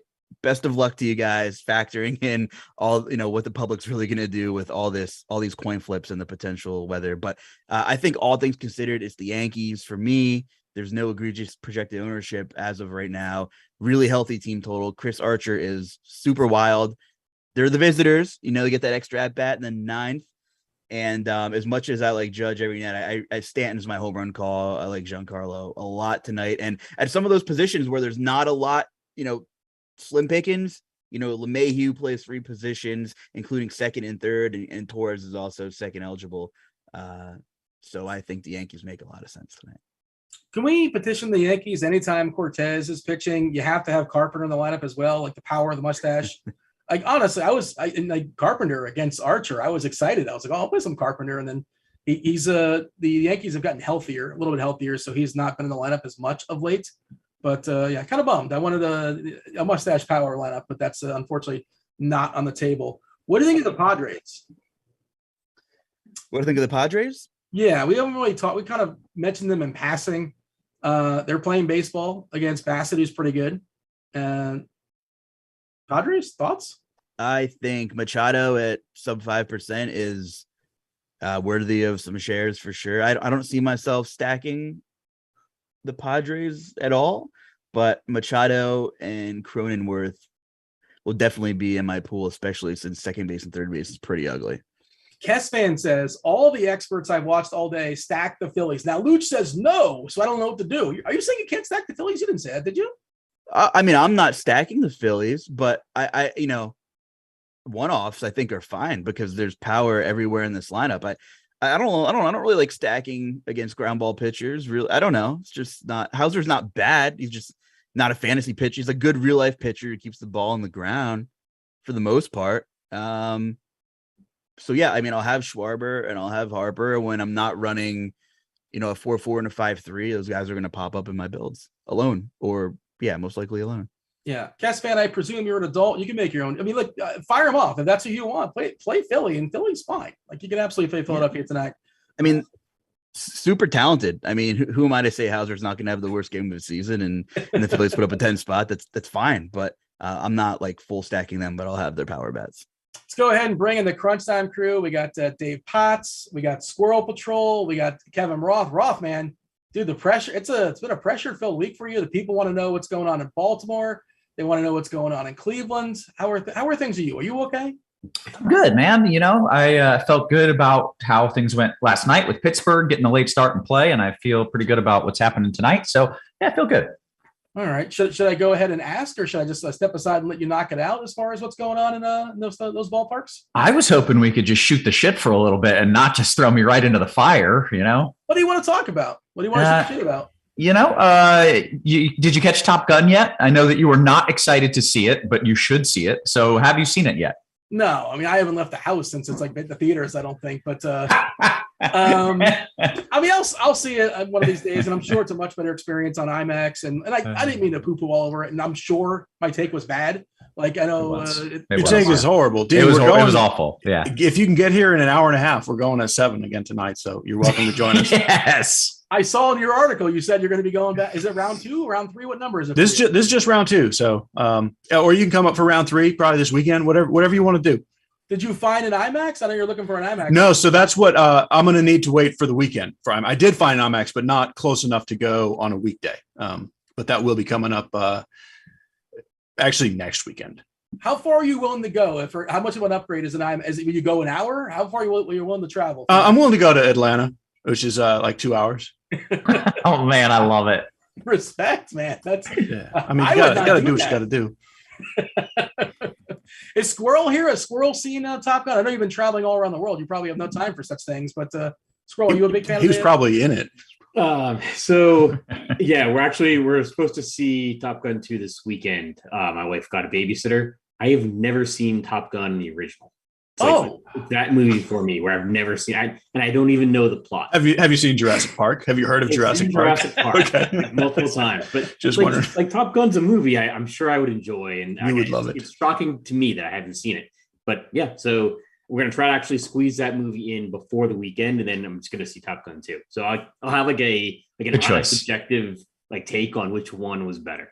Okay, this is a good choice. Going cold though, you might be confused. Like you go to Top Gun, like these are the fighter jets? What's going on here? You might be on the plot. We're trying to watch the original before, on TV, before we go to see it in theater, like Top Gun 2 in the theater this weekend. Yeah, I think that makes a lot of sense. I think it's on HBO Max right now. It's on one of the deals, or maybe it's on Netflix. Yeah, it's on Netflix. Yeah, it's on Netflix right now. So watch that one. I have the VHS right over there if you need me to send it to you. I fully believe that. Oh, I absolutely do. Yes. Dean, you hadn't seen Jurassic Park and just saw it. Is that right? That is true. Yeah, I've seen. Tell me, I know we got to get into the weather and we got to get into the slate, but give me your quick thoughts on how it was, because I thought that it has held up beautifully, like 20 years later. But what did you think? I thought it was fine. It was fine. I'll probably never see it again. Yeah, it probably would have been better with 1993 eyes, Right. Yeah. So like I've been spoiled by technology and CGI and all that kind of stuff. And it's fine. It's not bad. It wasn't incredible. But again, if I saw it back in the day and maybe in a theater or an IMAX, not that that ever existed in 1993, but it was fine. It's okay. Am I going to see one? I feel like he didn't notice like the dinosaurs in it. It was fine. Like the dinosaurs in that movie look better than the dinosaurs do in the new Jurassic Park. It's the best. Yes, it's the best use of CGI ever. Fire it up! Fire it up, man! You're clouded by nostalgia. You can tell it's like a puppet or whatever it is. Yeah, there is some animatronics happening there. Yes, there's a little bit of that. I'm not here to poo-poo over it, but enough of my terrible movie takes. Feel free to hit up. I was gonna say hit me up on my Discord channel. It's coming soon. We'll be talking some movies. So we have a good time amongst other things. Sports, giving away some premium. But Roth, the people want FanDuel Crunch Time to sponsor the show to start because they want to know the weather and they want to hear what Dave Potts and Squirrel have to say as far as the baseball tonight. So I'm going to step aside and get out of here. On behalf of Luch, I'm Dean Roth. Here is the FanDuel sponsor Crunch Time. Go for it. Appreciate it, bud. Thank you to the GrindersLive crew. This is officially it. As Dino mentioned, it is Crunch Time, sponsored by FanDuel. Don't forget to reserve your entries to the FanDuel 150K Tuesday MLB Rally Contest. That doesn't sound right. I'm just reading the script here. But it doesn't, does it? I'm pretty sure it's Wednesday. So sign up for FanDuel's Wednesday special. Also sign up for the FanDuel Sportsbook. New users get a special bonus. You bet $5, you get $200 in free bets, regardless of if your bet wins or loses. That's a good deal. Can't go wrong there. So be sure to check it out. All kinds of good stuff. We also have TJ's PGA value breakdown for free for the RBC Canadian Open this week. You can check it. You go to the little PGA graphic, scroll down. You'll find it here on the Rotogrinders.com page. I don't know if the PGA Tour has any golfers left. I've heard everybody's leaving for some other tour. And I didn't know they played up in Canada, but they do. Right. So TJ actually, having TJ break this down is probably a good thing, right? Yeah. Because he's Canadian. Right. I follow. He's Canadian. He knows these ice things. Watch the golf. All right. What's that about? Okay, let's talk about the weather here.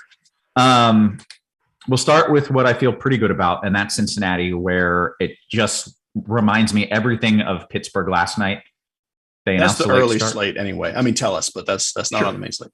But I want to win. I want a definite win tonight, so I'm going to take it. I just think they're going to late start and they're going to play.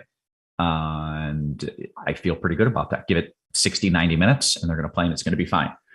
As we get into Baltimore, I felt a little bit better about Baltimore maybe 30 minutes ago than I do now because these storms started popping. There's a severe thunderstorm 5 miles from the ballpark, and it's kind of meandering that way. I think a late start is decently likely. And then upstream is another cluster of ugly storms right now. It's around Nationals Park. Do I think the game is going to play? Yes. Do I feel confident about that? No. Do I feel good about pitchers? Not at all.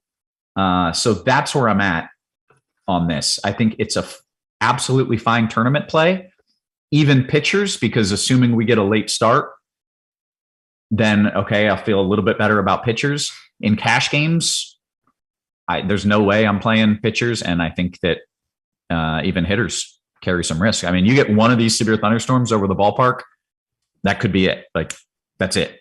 It could end the entire game. So that's where I'm at in Baltimore. And then the last one is Cleveland. We're starting dry, and we're not ending that way. Like, the rain is coming in, and Bieber's throwing, right, in Cleveland. Yeah. Yep. So he's got some dry innings, and then he's probably got a few more light rain innings. But from the mid innings to the later innings, at any time, it could just become heavy rain that knocks him out. So if you want 8 innings out of Bieber, I don't think you're very likely to get it. And there's a path that, okay, they get lucky, or they play through even the moderate rain and just play soaked. But I do not feel very comfortable in that. So in cash games, I don't even feel great about pitchers there. In tournaments, if you want to do it, okay. But I realize this is a higher priced guy where you want him to, this isn't a cheapie where you're okay if he gets 70 pitches, right, Cheese? Yeah, you need his value on this slate is the 7 innings. So there's 5 good pitchers. It's not like you have to have him. Yeah. I don't think it's crazy if you want to play him in a tournament because, like I said, he can get 5 innings without rain, or they can pitch him a little bit in some rain. But it's not a safe play, and I would not be at all shocked if his outing is shortened by rain. So I would not do it in cash games, and I don't love it in tournaments, but it's fine. It's a tournament. I can certainly see ways where it works out. As for hitters in that game, the rain does clear eventually, so I would think they finish it out, but I'm not all that confident in that either. In Atlanta, there's a chance for a delay.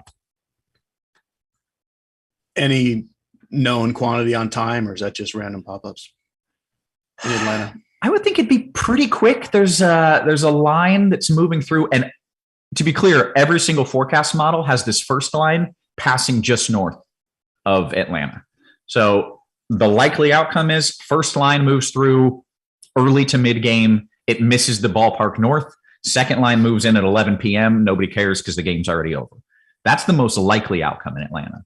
But that first line, if it just builds a little bit farther south, which is certainly within the realm of possibility, you could get a delay, let's say an hour-long delay. And then we'd have to at least watch the second line at that point, because then it'd be getting a little bit closer. So, but I think, I'm leaving it at just yellow for a chance of a delay there in Atlanta. So, okay. Fun. I'm just thinking. So yeah. Right. Yeah. I mean, that's like all these, the Baltimore game doesn't have any pitchers for me, but the other two certainly do. So yeah, I'm backing off Bieber a little bit. Like he's not my favorite guy anyway. Mm-hmm. So, yeah, but you have the other thing that I should add is that you have that potential here, maybe to get the shortened complete game shutout thing that happens, or let's say the game goes 7. And I mean, I guess that that's a low probability outcome regardless, but it's there. So yeah. It's there. I got a baseball question. Yes. Is a quality start 6 innings if the game only goes like 5.5, like 5 innings? Yeah, you can't get a quality start if it ends early. Okay. Yeah, that's good to know. Okay, so that's what I've got. I'm going to update this. I really think the only game in which an update will be valuable to us is going to be in Baltimore, where we'll see if they late start this, or if they try to. I think a late start's really likely in Baltimore, and a postponement is not at all out of the question. Like still before lock, postponement is a possible outcome as well. So I'll be watching in Baltimore, both watching radar and watching on Twitter and seeing what happens. That's what I've got now. If there's any updates, I'll bring them to you. Does that work? Sounds good. Okay. Let's talk about the slate. Jace, you want to kick things off? Yeah. So the first thing I want to say, just now getting in a Giants lineup. We're waiting on lineups. That Giants one is important, and I'll look at it in a minute. It's a little unusual. Darren Ruff is back. But so Mike Trout is questionable. Pete Alonso is questionable. Xander Bogaerts is questionable. Those are 3 obviously big name bats, especially Bogaerts in a popular Red Sox stack. So make sure you're staying nimble if you're playing any of those guys. And I'll have to kind of mess around with this Giants lineup a little bit. It's Flores who's out. Well, that's no good. But anyway, okay, there's a lot of good pitching and there's a lot of good offense, but it's pretty tiered up for me. Like I've got this big group of offenses and I like them all about the same. And then there's a big drop off. Same with the pitchers. It's a bunch that I really like. Then there's a big drop off other than Ian Anderson kind of being his own little tier in the cheaper range. So I've got a whole bunch of stuff that's essentially just crossed off my list. And the good thing is ownership is spread out as wide as you'll ever see it, especially on the hitting side. Like there is no chalk. There's 0 chalk. So you play who you want. There's a little bit of chalk on the pitching side, but not even that bad because it's pretty well spread out. Okay. That's it. That's it. That's my big slate overview. Okay. All right. You want to talk about, what you're doing here pitcher wise? So pitcher wise, let's just say for now that Bieber is 5th place. I have Nola and then Eovaldi and then Minaya and then Cortez and then Bieber. That's 5 really great pitchers. They're not separated by much either in just how I like them or what projections say, or even what ownership says. If your only goal is to be different, you want Nestor Cortez because you're spending up to be different. But that does hurt your lineup. So I still don't I don't think it's worth chasing ownership discount just for the sake of it. So I have mostly Nola and Eovaldi and then Ian Anderson. I don't really like Ian Anderson as a pitcher. He's so inconsistent, but he's cheap and he's facing Oakland, and that's just what it is.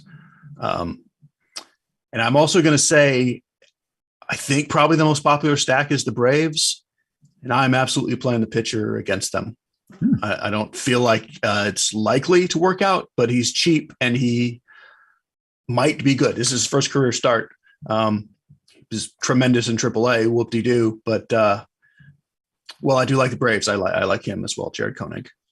Nice. And Cheese, you know what happens if you play against the most popular stack? What's that word again? I do not know. Good? Is it goodness? What is it called? I thought it was leverage. But maybe it's goodness. That's probably right.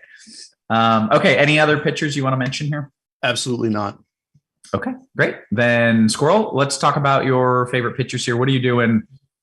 You can talk about the weather, or you can, just talk about non-weather things. Yeah, I liked Shane Bieber, but I'm starting to like him a little bit less. You can still like him. I just wouldn't put your whole bankroll on him. You can. Yeah. So probably the guy I like the most is Eovaldi, because he's facing the Angels potentially without Mike Trout. Trout, I think, had a groin or quad injury yesterday in the game. He only got 2 at bats. I feel like it's unlikely they stick him back out there. Some kind of soft tissue lower body thing that could be re-aggravated. Mm-hmm. I'm guessing he's out, and that lineup without him just looks terrible. Because they don't have Taylor Ward either, or Anthony Rendon, or they've got Ohtani, and then it's a bunch of guys that you want to face if you're a pitcher. So I probably like Eovaldi the best. There's a similar thought process with Sean Manaea, because I think Starling Marte and Pete Alonso are maybe both unlikely to play as well. They both left the game early last night as well. So I probably like Eovaldi and maybe Sean Manaea now a little bit more than Shane Bieber. Then Bieber, is probably after that. Then Nola and Cortez. Okay, great. Let's talk about some of the stacks and some of the hitters. Squirrel, you can lead us off there. Sure. So it's a night where it seems like there isn't a whole lot of chalk. So I'm a lot of times I think I think this team's going to be overvalued. So I'm pivoting off that team to go with this. I'm not really thinking that tonight. I'm going with the teams that I think could really score just a ton of runs. And those teams are Atlanta is number 1, probably in the implied run total. Then the Yankees, they're pretty much healthy now. They've got absurd power. See some San Francisco, the lineup always comes out late. I think it just came out. They've got a pretty good implied run total as well. So that they're a team I'm interested in. No Flores in that. Crawford is in, for what it's worth. Okay. It's good to know. Because I think Crawford left the game early. No Longo Dongo either. Oh, okay. I wonder if that increases the pinch hitter risk a little bit. If some of those guys are sitting and they're healthy. It does. Yeah. That's the biggest bummer of it. Yeah. So I might downgrade San Francisco a little bit. And then off the board stack that credit to the morning grind, I think that Stevie mentioned this one is Colorado. They hit left-handed pitching really well. Nobody's going to have them, but so they'll probably be 1% owned, but they probably have a greater than 1% chance of being the top hitting team on the slate. And they just they got Carlos Rodon to 96 pitches in 4 innings last night. And Alex Wood is not as good as Rodon. Yeah. Okay. Cheese, your favorite stacks? So I've got I have 5 top pitchers. I have 5 top stacks, and that does not include the Braves, although I absolutely love the Braves too. I feel like that's the team I want to be lower than the field on. Giants, Dodgers, Red Sox, Phillies, Yankees. Not a single thing sneaky about any of them. But like I say, there's so many teams, add the Braves in, like it's just so spread out. There's no chalk. So I'm not even moderately concerned about ownership personally. Okay. All right. You want to go position by position? Start us off with a little catcher talk. I will do that. Catcher is like, I don't mind the expensive guys. I really only like Will Smith. If you're playing bats in that Baltimore game, Wilson Contreras is a very good spend up as well. But this is definitely even if you're playing one cheap pitcher or like an Anderson, you're still needing value on DraftKings. So I don't mind getting it out of the catcher in a stack. Just kind of whoever fits, like play Kurt Casale if you're playing the Giants. I don't want to spend up on my own, like play Plawecki in a Boston stack. I'm also playing some Stephen Vogt, who's back from who knows where, 2,400 batting cleanup. He's like my punt outside of a stack. And Higashioka is the other guy I'll kind of throw out as a little too cheap. Start of the Cubs-Baltimore game is now officially delayed. Nothing really changed. That's what I thought was going to happen, and now I'm in that spot. I knew that before I saw the update because my friend Kevin told me. Yeah, right. I'm a step ahead here. I don't think that necessarily means this game's going to get postponed. Like this storm popped up. The issue to me is that there's another batch of storms that's moving into Nationals Park. I still think the likely outcome is that they play, but if I'm in cash games, unless it's the only guy and there's no other play, I would avoid it. Does that work? There's nothing in that game I would play in cash. Great, personally. Okay, then let's just avoid that game in cash in general. If you want it in tournaments, that's fine. I still think they probably play, but I've switched the risk to orange earlier, which means likely delay, chance of a postponement. And I'd say that's where we're at with this game. Okay. Sorry. Geez, I cut you off and I don't know where the heck we were. Back to Squirrel for catcher. Okay. Thank you. Squirrel. So yeah, a couple of Contrerases. Wilson Contreras and William Contreras, although Wilson Contreras is in the game that is now going to be starting in a delay. So that's something to be a little bit concerned about. Will Smith, like Cheese mentioned with the Dodgers. JT Realmuto is the guy that I kind of like the Phillies. They'll probably be one of the teams that I'm overweight on in terms of stacks. So that's just another catcher. And then Yasmani Grandal maybe with the White Sox. So just looking for power usually with catcher or I'm just sticking with whoever my stack team is. Okay. Just heard in Cincy, which that already locked. Cincy? I believe so. Yeah. Apparently, they just showed a shot of the dugout.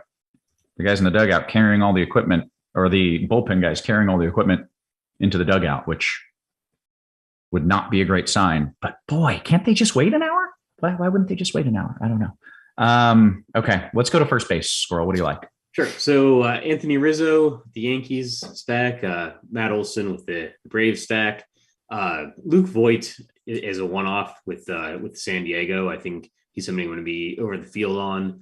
And then Freddie Freeman and Rhys Hoskins, like the Dodgers and Phillies, like those stacks. Okay. Cheese? Yeah.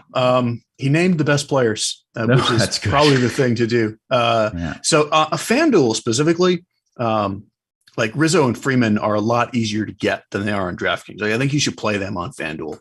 On DraftKings, like Voigt is a good cheap play. Bobby Dahlbeck, assuming he's in the lineup, is a good cheap play. We even got like Harold Ramirez and Gavin Sheets are not the worst cheap plays. Like, even though I like the expensive guys, I think it's a very reasonable place to go cheap just because of how many good hitters there are there. But then also Hoskins is only 4K. So basically all that to say, while Rizzo, Freeman, and Olsen are top plays, I don't love spending up there on DraftKings, but I do on FanDuel. Okay. Quick note to let Squirrel know he was right, as he often is. I believe you said Trout, you thought he would be unlikely to play because of a little soft tissue thing. He's out. Yeah. So that makes me like Eovaldi probably is the top pitcher on both sites. Okay. Geez, does that change anything for you, or were you kind of expecting that as well? I was expecting that. Yeah, we've had Trout projected out, and Eovaldi would be a top pitcher even with Trout in, and that obviously doesn't hurt it. Yeah, no, that's a good thing. All right, Cheese, take us to second base. Trevor Story is kind of all by himself up top. He's expensive, but to me, it's a good place to spend. Ozzy Albies on Fanduel is only $3,200. That's $1,000 discount from Story, so I don't mind him at all. Ooh. Hang on. Cleveland just delayed. Okay. I mean, they're not clear till 10. You gotta get off Cleveland. Like, okay. I'm not saying that they won't wait. They'll just wait till 10 and play. That's possible. But a late start in Cleveland is not a good thing. Like, unless they want to play this game from 10 p.m. to 1 in the morning. Which maybe that's what they'll do, but that's not good. I'm just doing a little global swap Bieber to Nola, and this is on DraftKings, and the lineups where I already had Bieber and Nola. Then I'll go Bieber Eovaldi, or then Bieber Manaea. I'm just not going to even mess with that at all. Yeah. And then I'll go and fill in if I have salary left later. Okay. Again, I cut you off and I don't know where we were, so apologies. So second base, Story up top. Albies on FanDuel is nice and cheap. And then you're kind of goofing around. Like, there's cheap stuff on DraftKings that you can do. Eddie Alvarez, back in the Dodgers lineup, 2,400. Brujan and Taylor Walls, the Rays have two cheap guys that fit at both second and short. It's not that I love any of that stuff, but I love saving money if I'm not getting up to Story. And that leaves the whole mid-tier kind of meh. I like that Squirrel mentioned the Rockies. I do think Brendan Rodgers is very playable as a mid-tier home run guy. Okay, Squirrel. Yeah, it's like Trevor Story and everybody else. So second base is actually a little more about the value guys, and it's the same guys, like the two guys on Tampa, Vidal, Brujan, and Taylor Walls. They're both like 2,300 or 2,200 and 2,300 with Tampa. So, like Walls just did a home run to win the game last night, but he's hitting ninth. But I mean, you're really just like Trevor Story is the guy you want as a one-off, maybe Ozzy Albies. And then other than that, you're just trying to find somebody really cheap. Maybe Tony Kemp leading off for Oakland. Although, yeah, Tony Kemp. Okay. Squirrel, take us to whatever position we're at. Do we go to shortstop next after second, or is it third? Third base. Third. Okay. Yeah, we used to, but then, we were corrected. So yes, it's second, third, then short these days. So yeah, there's a few power guys like Austin Riley with Atlanta, Josh Donaldson. I like Josh Donaldson on the Yankee stack probably more than other people do. Devers and or DJ LeMahieu is also an option at both second base and third base. In terms of the value guys, there's a guy that's 2,100 for Colorado, sitting eighth, Elias Montero. You nailed it. Thank you. Yeah. Right. He's got some power. Like, he's not a total nobody. Yeah. So, but he's only hitting eighth, but yeah, he's only 2,100. And I like the Colorado stack a little bit more than most people would. All right. Cheese. So now we got Jose Ramirez in that Cleveland game too. I really liked him as a off the wall spend up. But I guess I don't anymore. So yeah, I'm not saying you can't do. I know I'm not saying this is definitely a postponement, but right. But when you're spending, like, he's the most expensive hitter in the infield anywhere. Like, he's $6,000 on DraftKings, 4,600 on Fan. Like, you gotta, I'm moving off most of him just because of the salary. Like, you're not getting. I don't know. It's risky. Josh Donaldson on FanDuel is way too cheap. He is not too cheap on DraftKings, but I certainly like him. I like all the value guys that Squirrel mentioned. I do think it's reasonable to spend down here if you're not getting probably Donaldson's my favorite if we're not playing Ramirez, and then Devers and Austin Riley. But I don't feel like you just have to get them. Okay. Take us to wherever we are. I think shortstop. Shortstop is so FanDuel, Trevor Story is also shortstop eligible. So he's up there with Trey Turner as the top play. Until we get a Boston lineup, like I just don't have any idea if Bogaerts is going to play. But he would be the other guy up there. Fine with Brandon Crawford and Dansby Swanson, but compared to Turner, spend up if you can. It's kind of like Story was at second. It's like Trey Turner and then everybody else. My DraftKings punts would be those Rays guys or Bryson Stott. Okay. Just a quick thought on Bieber. Mm-hmm. I almost like it now more as a GPP play because now even fewer people are playing him. And now you don't have to worry about him getting interrupted by rain. Like if they play this game, Bieber gets to play. And that's probably why they delayed, is because they didn't want 5 innings of Bieber. They wanted 7 innings of Bieber. So if you have the risk tolerance or you want to throw some darts and you're okay with the fact that it very well may get postponed. But if you want to be the guy who has 2% of what Squirrel said is his favorite pitcher on the whole slate, I don't hate it. Is that crazy? Is that a crazy thought? No, I mean, it makes sense. If they end up playing, it's good that they delayed it. Yeah. I get it. Okay. It's a little crazy. It's a little. The problem for me is that there's so many good pitchers. It's not like he's going to outscore everyone by 20 points, even if he has a great game. Yeah. I see. I've been down this road before, and just my experience, like the dream is exactly what Kevin says, that like the game plays after a bunch of delay and like he's 3% owned and he puts up an outstanding score. What happens way more often is either the game gets postponed or the game plays and gets interrupted, or the guy just has a bad game. Sure. Because you don't just need the game to play. You need the guy to put up an outstanding score. And like those two things coming together is right. Be too much risk. And in this case, you need the 4 other good pitchers to not be the dudes who dominate. So I guess in this case, it's not as if he's the only good pitcher. Maybe it is kind of reaching in that regard. Okay, we're on to Squirrel. I don't know. I think we're still at shortstop, Squirrel. Let's see, shortstop. So Trevor Story on FanDuel, Atlanta. Wait. Cleveland decided not to late start now, or they are late starting, but only did it to 7:25 because they decided not to late start is the only explanation. Okay. I'll be much more focused on the shortstop thing, right? Because I don't have to adjust my lineups for Bieber then. That makes me a little bit nervous. I can't tell you how little sense that makes, but let's just go through this. Everything goes back to what I said earlier with Cleveland. Everything was back to my original thoughts, only they've lost 20 minutes. Stupidly. This seems like close. Well, I think 10. So I think it wasn't supposed to start until 10. Okay. But this seems like the Cincinnati Pittsburgh thing where it's like they were going to late start and then they didn't. And then the rain comes in and it might get shortened. Yeah. I don't know. It's a tough call. Okay. And I'm just trying to decide if I'm leaving any Jose Ramirez in. I'm not playing Bieber personally at all. Yeah. Okay.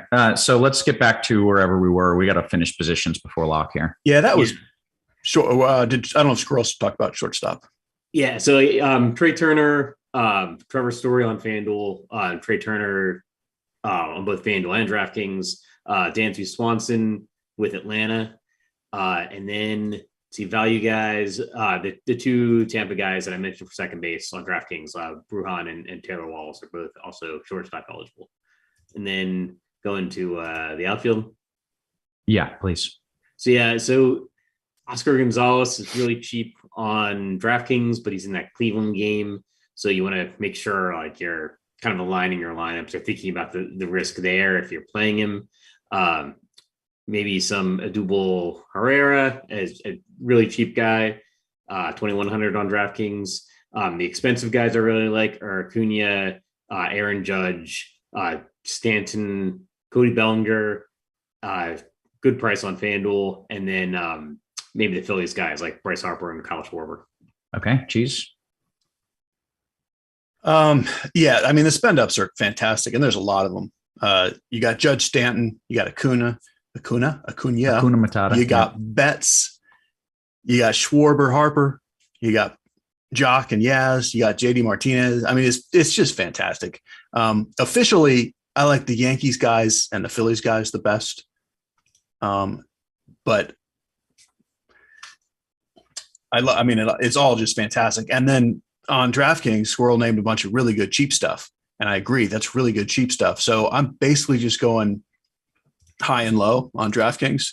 And, the mid-tier is kind of like, it's okay. Schwarber's cheap enough to kind of count as mid-tier and Bellinger. But really, I want a couple expensive guys and then throw in whoever I need to make that fit, usually like Herrera, playing a little Gavin Sheets, a little Aaron Hicks. But yeah, that high end is so great. That's what I want to do. Okay, let's play. You get one stack to win it all. Cheese, your favorite stack, ownership and everything else included. I'll go with the Phillies. Okay. Squirrel? Go with Atlanta. Excellent. Very nice. Okay, let's take some QQs here. We've got about 5 minutes until lock. So let's start with DY. He says, DKGPP, I'd like to include Crawford in my giant stack. Was he in? Crawford was in? He is in, yeah. Okay. Any worry about his quad tightness from last night? And maybe I'll add on to that question, any worry that he's one of those guys with the pinch hit risk, or is he the wrong side of the plate and it doesn't matter? He's not. He's one of the lower pinch hit risk because he's a shortstop. Okay. And the only guy who might come in for him is already in the game. That's Estrada or Donnie Walton. They're both in the game. So, no, I mean, my theory is if they were at all worried, he wouldn't be playing. So if he's in there, I think you just play him. Okay, great.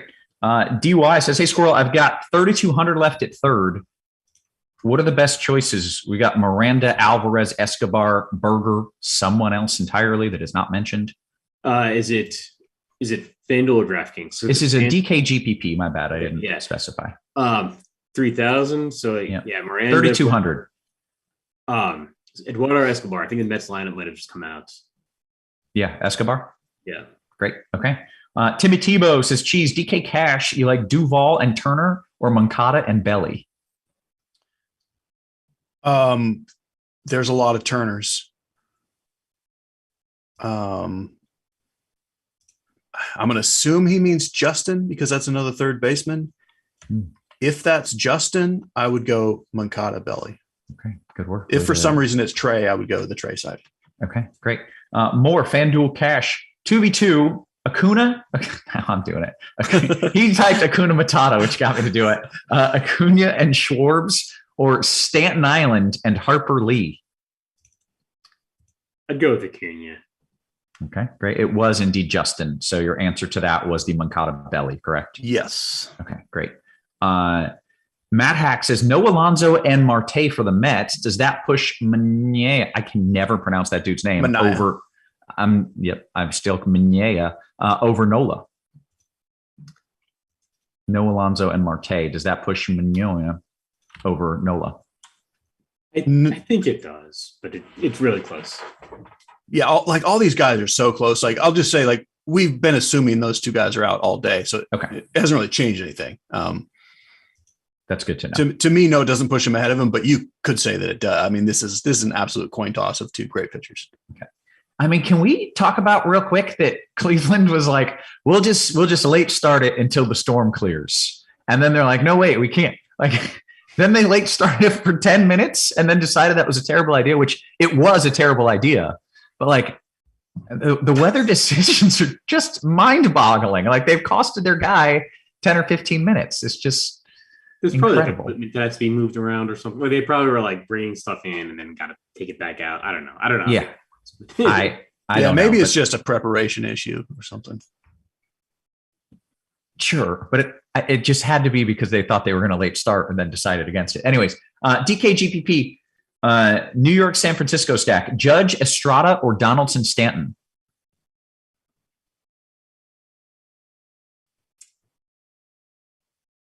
Donaldson Stanton. Okay. ProShare says, man, these names aren't that hard. I don't watch baseball. I do pretty damn good at these names, aside from that one dude who I refuse to ever learn his name. They are hard for me. I don't watch this sport.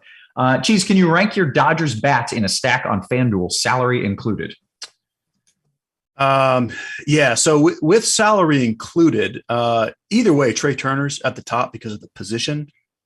If you have a second spend up, it would be Betts. And then I'm going to be a little more salary noticeable. I would go Will Smith and Bellinger. Excellent. Okay. Squirrel, is Lyles a sensible choice in a GPP tonight with the PPD delay risk? What game is that? Baltimore. Baltimore game. I don't think that would be sensible. Okay. FanDuel cash one-off, Judge or Harper, the big bats, Cheese. Yes, Judge. Okay. GPP, DKGPP, Squirrel, your thoughts on an Oakland mini stack that includes Vot and Pinder, or Vote and Pinder? Vot. Yeah, I think that's okay. I think the hitting weather in Atlanta was supposed to be good, and they're really cheap. But I think Ian Anderson will get some ownership. I don't know if he should be, but yeah. I don't love what I'm seeing in Baltimore. By the way, another storm popped up. I wish I had gotten that out 2 minutes early, but I was watching. Just started raining us on my window. But I'm like 40 miles south of Baltimore. So. Yeah. We hit the lock. Oh, wow. Yeah. That time flies when you're getting rid of Bieber. Time flies when you're trying to figure out what the hell's going on. All right, we'll take a few post-lock QQs. Maybe they're post-lock. I don't know. FanDuel Cash Cheech, Kike and Judge, or Trey and Jock?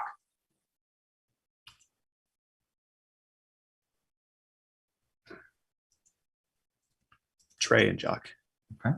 DK GPP Cheese in a Philly stack, which maybe I'm going to give this one to Cheese since Cheese loves a Philly stack. Not that you dislike it, Squirrel, but Cheese in a Philly stack. Go with Gregorius or save with Stott at shortstop?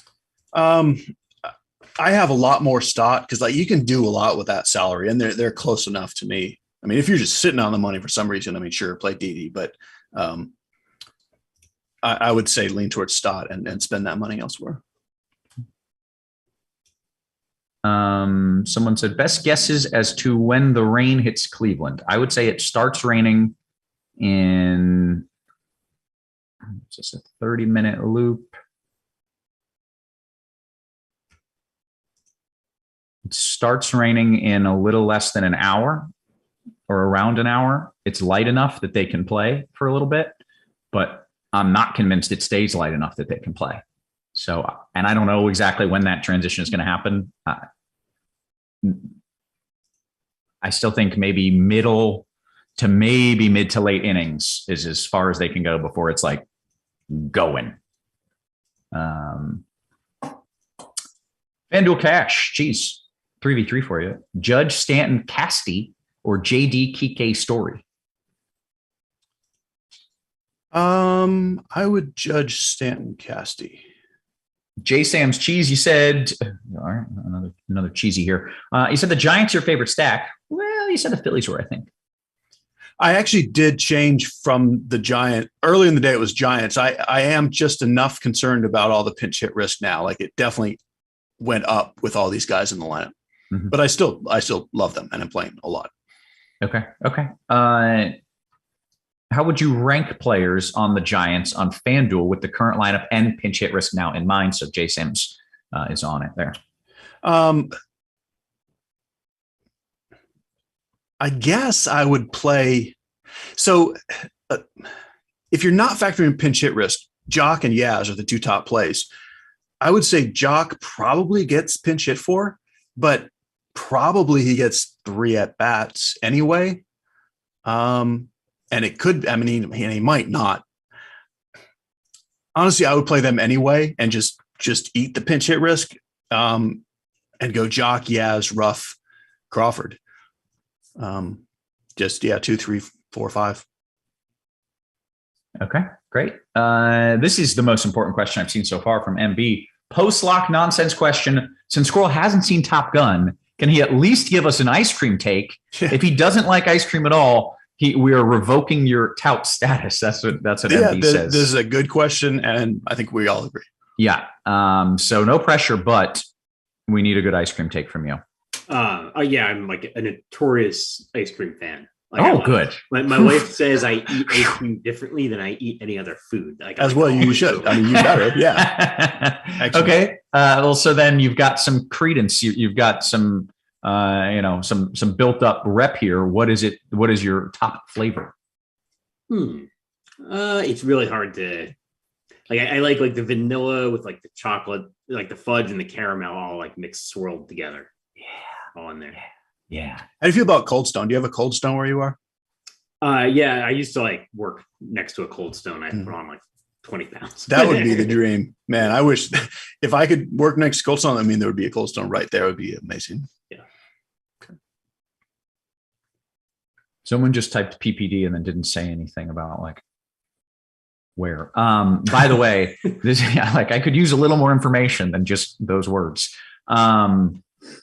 Squirrel, this is a good take. What is not good is the chocolate ice cream. Like, it's better to get vanilla ice cream and put in the chocolate syrup or the chocolate fudge, as opposed to just chocolate ice cream, which, what are you doing to that? You add chocolate? Like, I don't know what I'm supposed to do with that. So, Cheese, you are like, you're kind of the grandfather, not age, as far as ice cream goes. You're like the godfather of ice cream. So what say you? Well, like chocolate ice cream, just in general, you're right. It's a tricky situation. Like a really great chocolate ice cream can just be eaten as just plain old chocolate ice cream. And it can be absolutely amazing. Mm-hmm, sure. But like a non-great chocolate ice cream is like pretty far down the totem pole of ice cream. And then you're like, I need to put something in this. But you're right. What do you put on? To me, what'd you say? You swirl in peanut butter into the chocolate. Well, so I'm actually allergic to peanut butter. Otherwise, I would say yes. So I go with like nuts. Like I'll put some walnuts or pecans or something. Okay. But generally, yeah, like it's kind of like going back to the conversation about brisket. It's like how good? Brisket. Well, how good is it? You know? Yeah. It's a conundrum for sure. Okay. D Train, not our D Train, but another D Train typed. Hey, he was writing about PPD risk, but he got excited and hit the return button too early. So it just said PPD. And then I didn't know whether to be scared or happy. Anyways, he said, I was writing about the PPD risk. Is it increasing in Cleveland? No, they've got a start time now. So the game's not going to postpone. It's just a question of, will they get the whole game in? How many innings will they get in if, before the rain arrives or before the rain gets too heavy? So no, they're going to play. But I don't know if they're going to play 9, and there's very likely going to be a delay. T-Mars says, hey, Roth, can I get an update on Braves weather? Yes, play it. Pitchers, hitters, do it. There is a chance for a delay, but I think it holds north. I like your chance of it working out okay for pitchers. So I say go for it. M Red says, Roth, if you're the chief meteorologist, a great question. Yeah, there is an answer to this. If you're the chief meteorologist, who are the underling meteorologists at Rotogrinders? Also, you kept me off the Cincy game the other day, which made me pivot to players from Arizona and made me a bunch of money. Thank you. You're welcome. So for a while, when I was only doing this like a few days a week, I did have an underling meteorologist, and I would bring him in. It was a good buddy of mine from grad school. But now that I'm doing this like literally 7 days a week, it's just me. I'm just the meteorologist. I'm no longer the boss in a hierarchy of meteorologists. Good question. Okay, I want to get out of here, but we'll take a couple more of these. Cheese, before Flores and Longo were ruled out, Gonzalez was hitting 8th. Now he's leading off. Play him or too much of a pinch hit risk? That's a good. Yeah. Well, the answer is both. Play him, and he's a big pinch hit risk. But he's so cheap, and he's leading off. Like if he gets 3 at bats and then get pinch hit for, he was still worth it if the Giants work out. So, yes, play him, and he's a pinch hit risk. That's my answer. Okay. I do want to get out of here, but I saw that Boston Mike has been warned for bad word usage.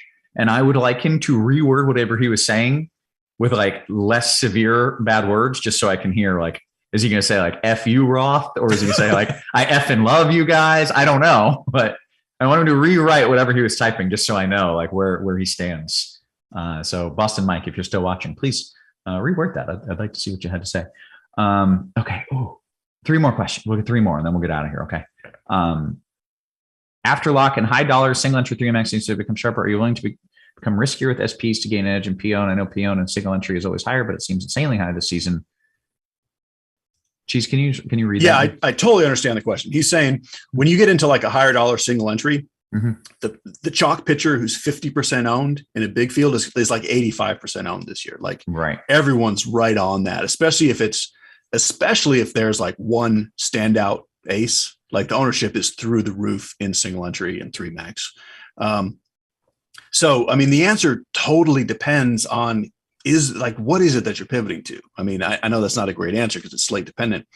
But the short answer is yes. I actually have been more willing in single entry to not play the best chalk pitcher, even though that's not my lean. My lean is I know this guy's the best pitcher. I'm going to play him and let someone else get cute.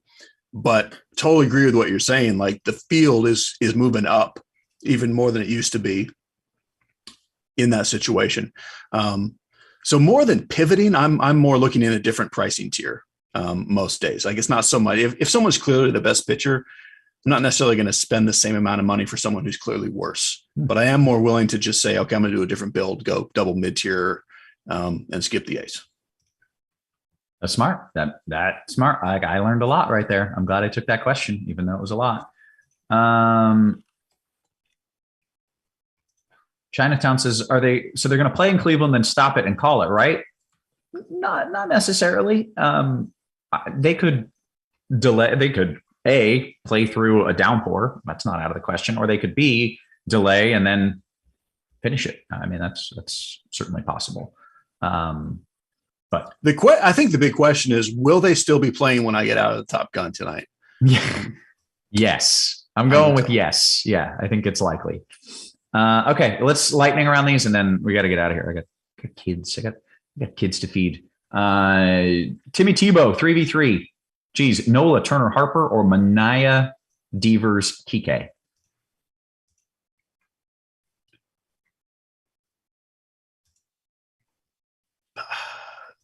Probably Mania, Devers, Kike. Okay. Braves or Yankees, take it to the bank in a GPP.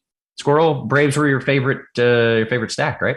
Yeah, like the Braves, but I really like the Yankees too. So yeah, all right. Take them both to the bank. DK Cash, Cheese, Andrews, Kike, or Gorman, Belly. Boy, I wouldn't have any of those guys. Andrews, Kike, if that's your choices. Twitching, my eyes twitching. I'm not stressed at all. I'm good. I'm fine. I'm adjusting fine to baseball season. On FanDuel, so many good one-offs are 4-4s not necessary tonight. I think it's always good to correlate. Yeah. Okay. Like you don't necessarily have to do 4-4. You can do like 4-3-1, presuming it's like FanDuel. 4-2-2, but I wouldn't just have a bunch of one-offs. That's just really hard to pick correctly. But if you take all the guys who hit 2 home runs, then you win. Yeah, if you can do it, yeah. Crawford prior injury at pinch hit risk for San Francisco. I feel like we went over this. Yeah, I mean, no, he's lower on the totem. Yeah. BHB, DK Cash, Nola, Turner, Harper, or Mania, Devers, Kike. Yeah, we did that one. Oh, for fudge's sake. Okay, 2 last questions for real, then we're out. Wood and FanDuel Cash if it gets me Red Sox Braves 4v4. Cheese? I would not play Wood in cash, no. Great. And then last question from DY says Squirrel, DK, GPP, one-off, Yaz, or Rough? Probably Yaz. Okay, great. I love the confidence. That's the way to do it. Yeah. Okay, we're going to get on out of here with that. It's like he's just about to eat some chocolate ice cream. He's like, I hope this is good. I hope this is going to be good. I don't know. Okay, good stuff, guys. Great show. Fingers crossed the weather works out however we all played it or you played it. For Cheese, for Squirrel, and for everybody working hard behind the scenes, our wonderful production crew. Guys, we appreciate you. We love you. And we will catch you tomorrow. You have been crushed.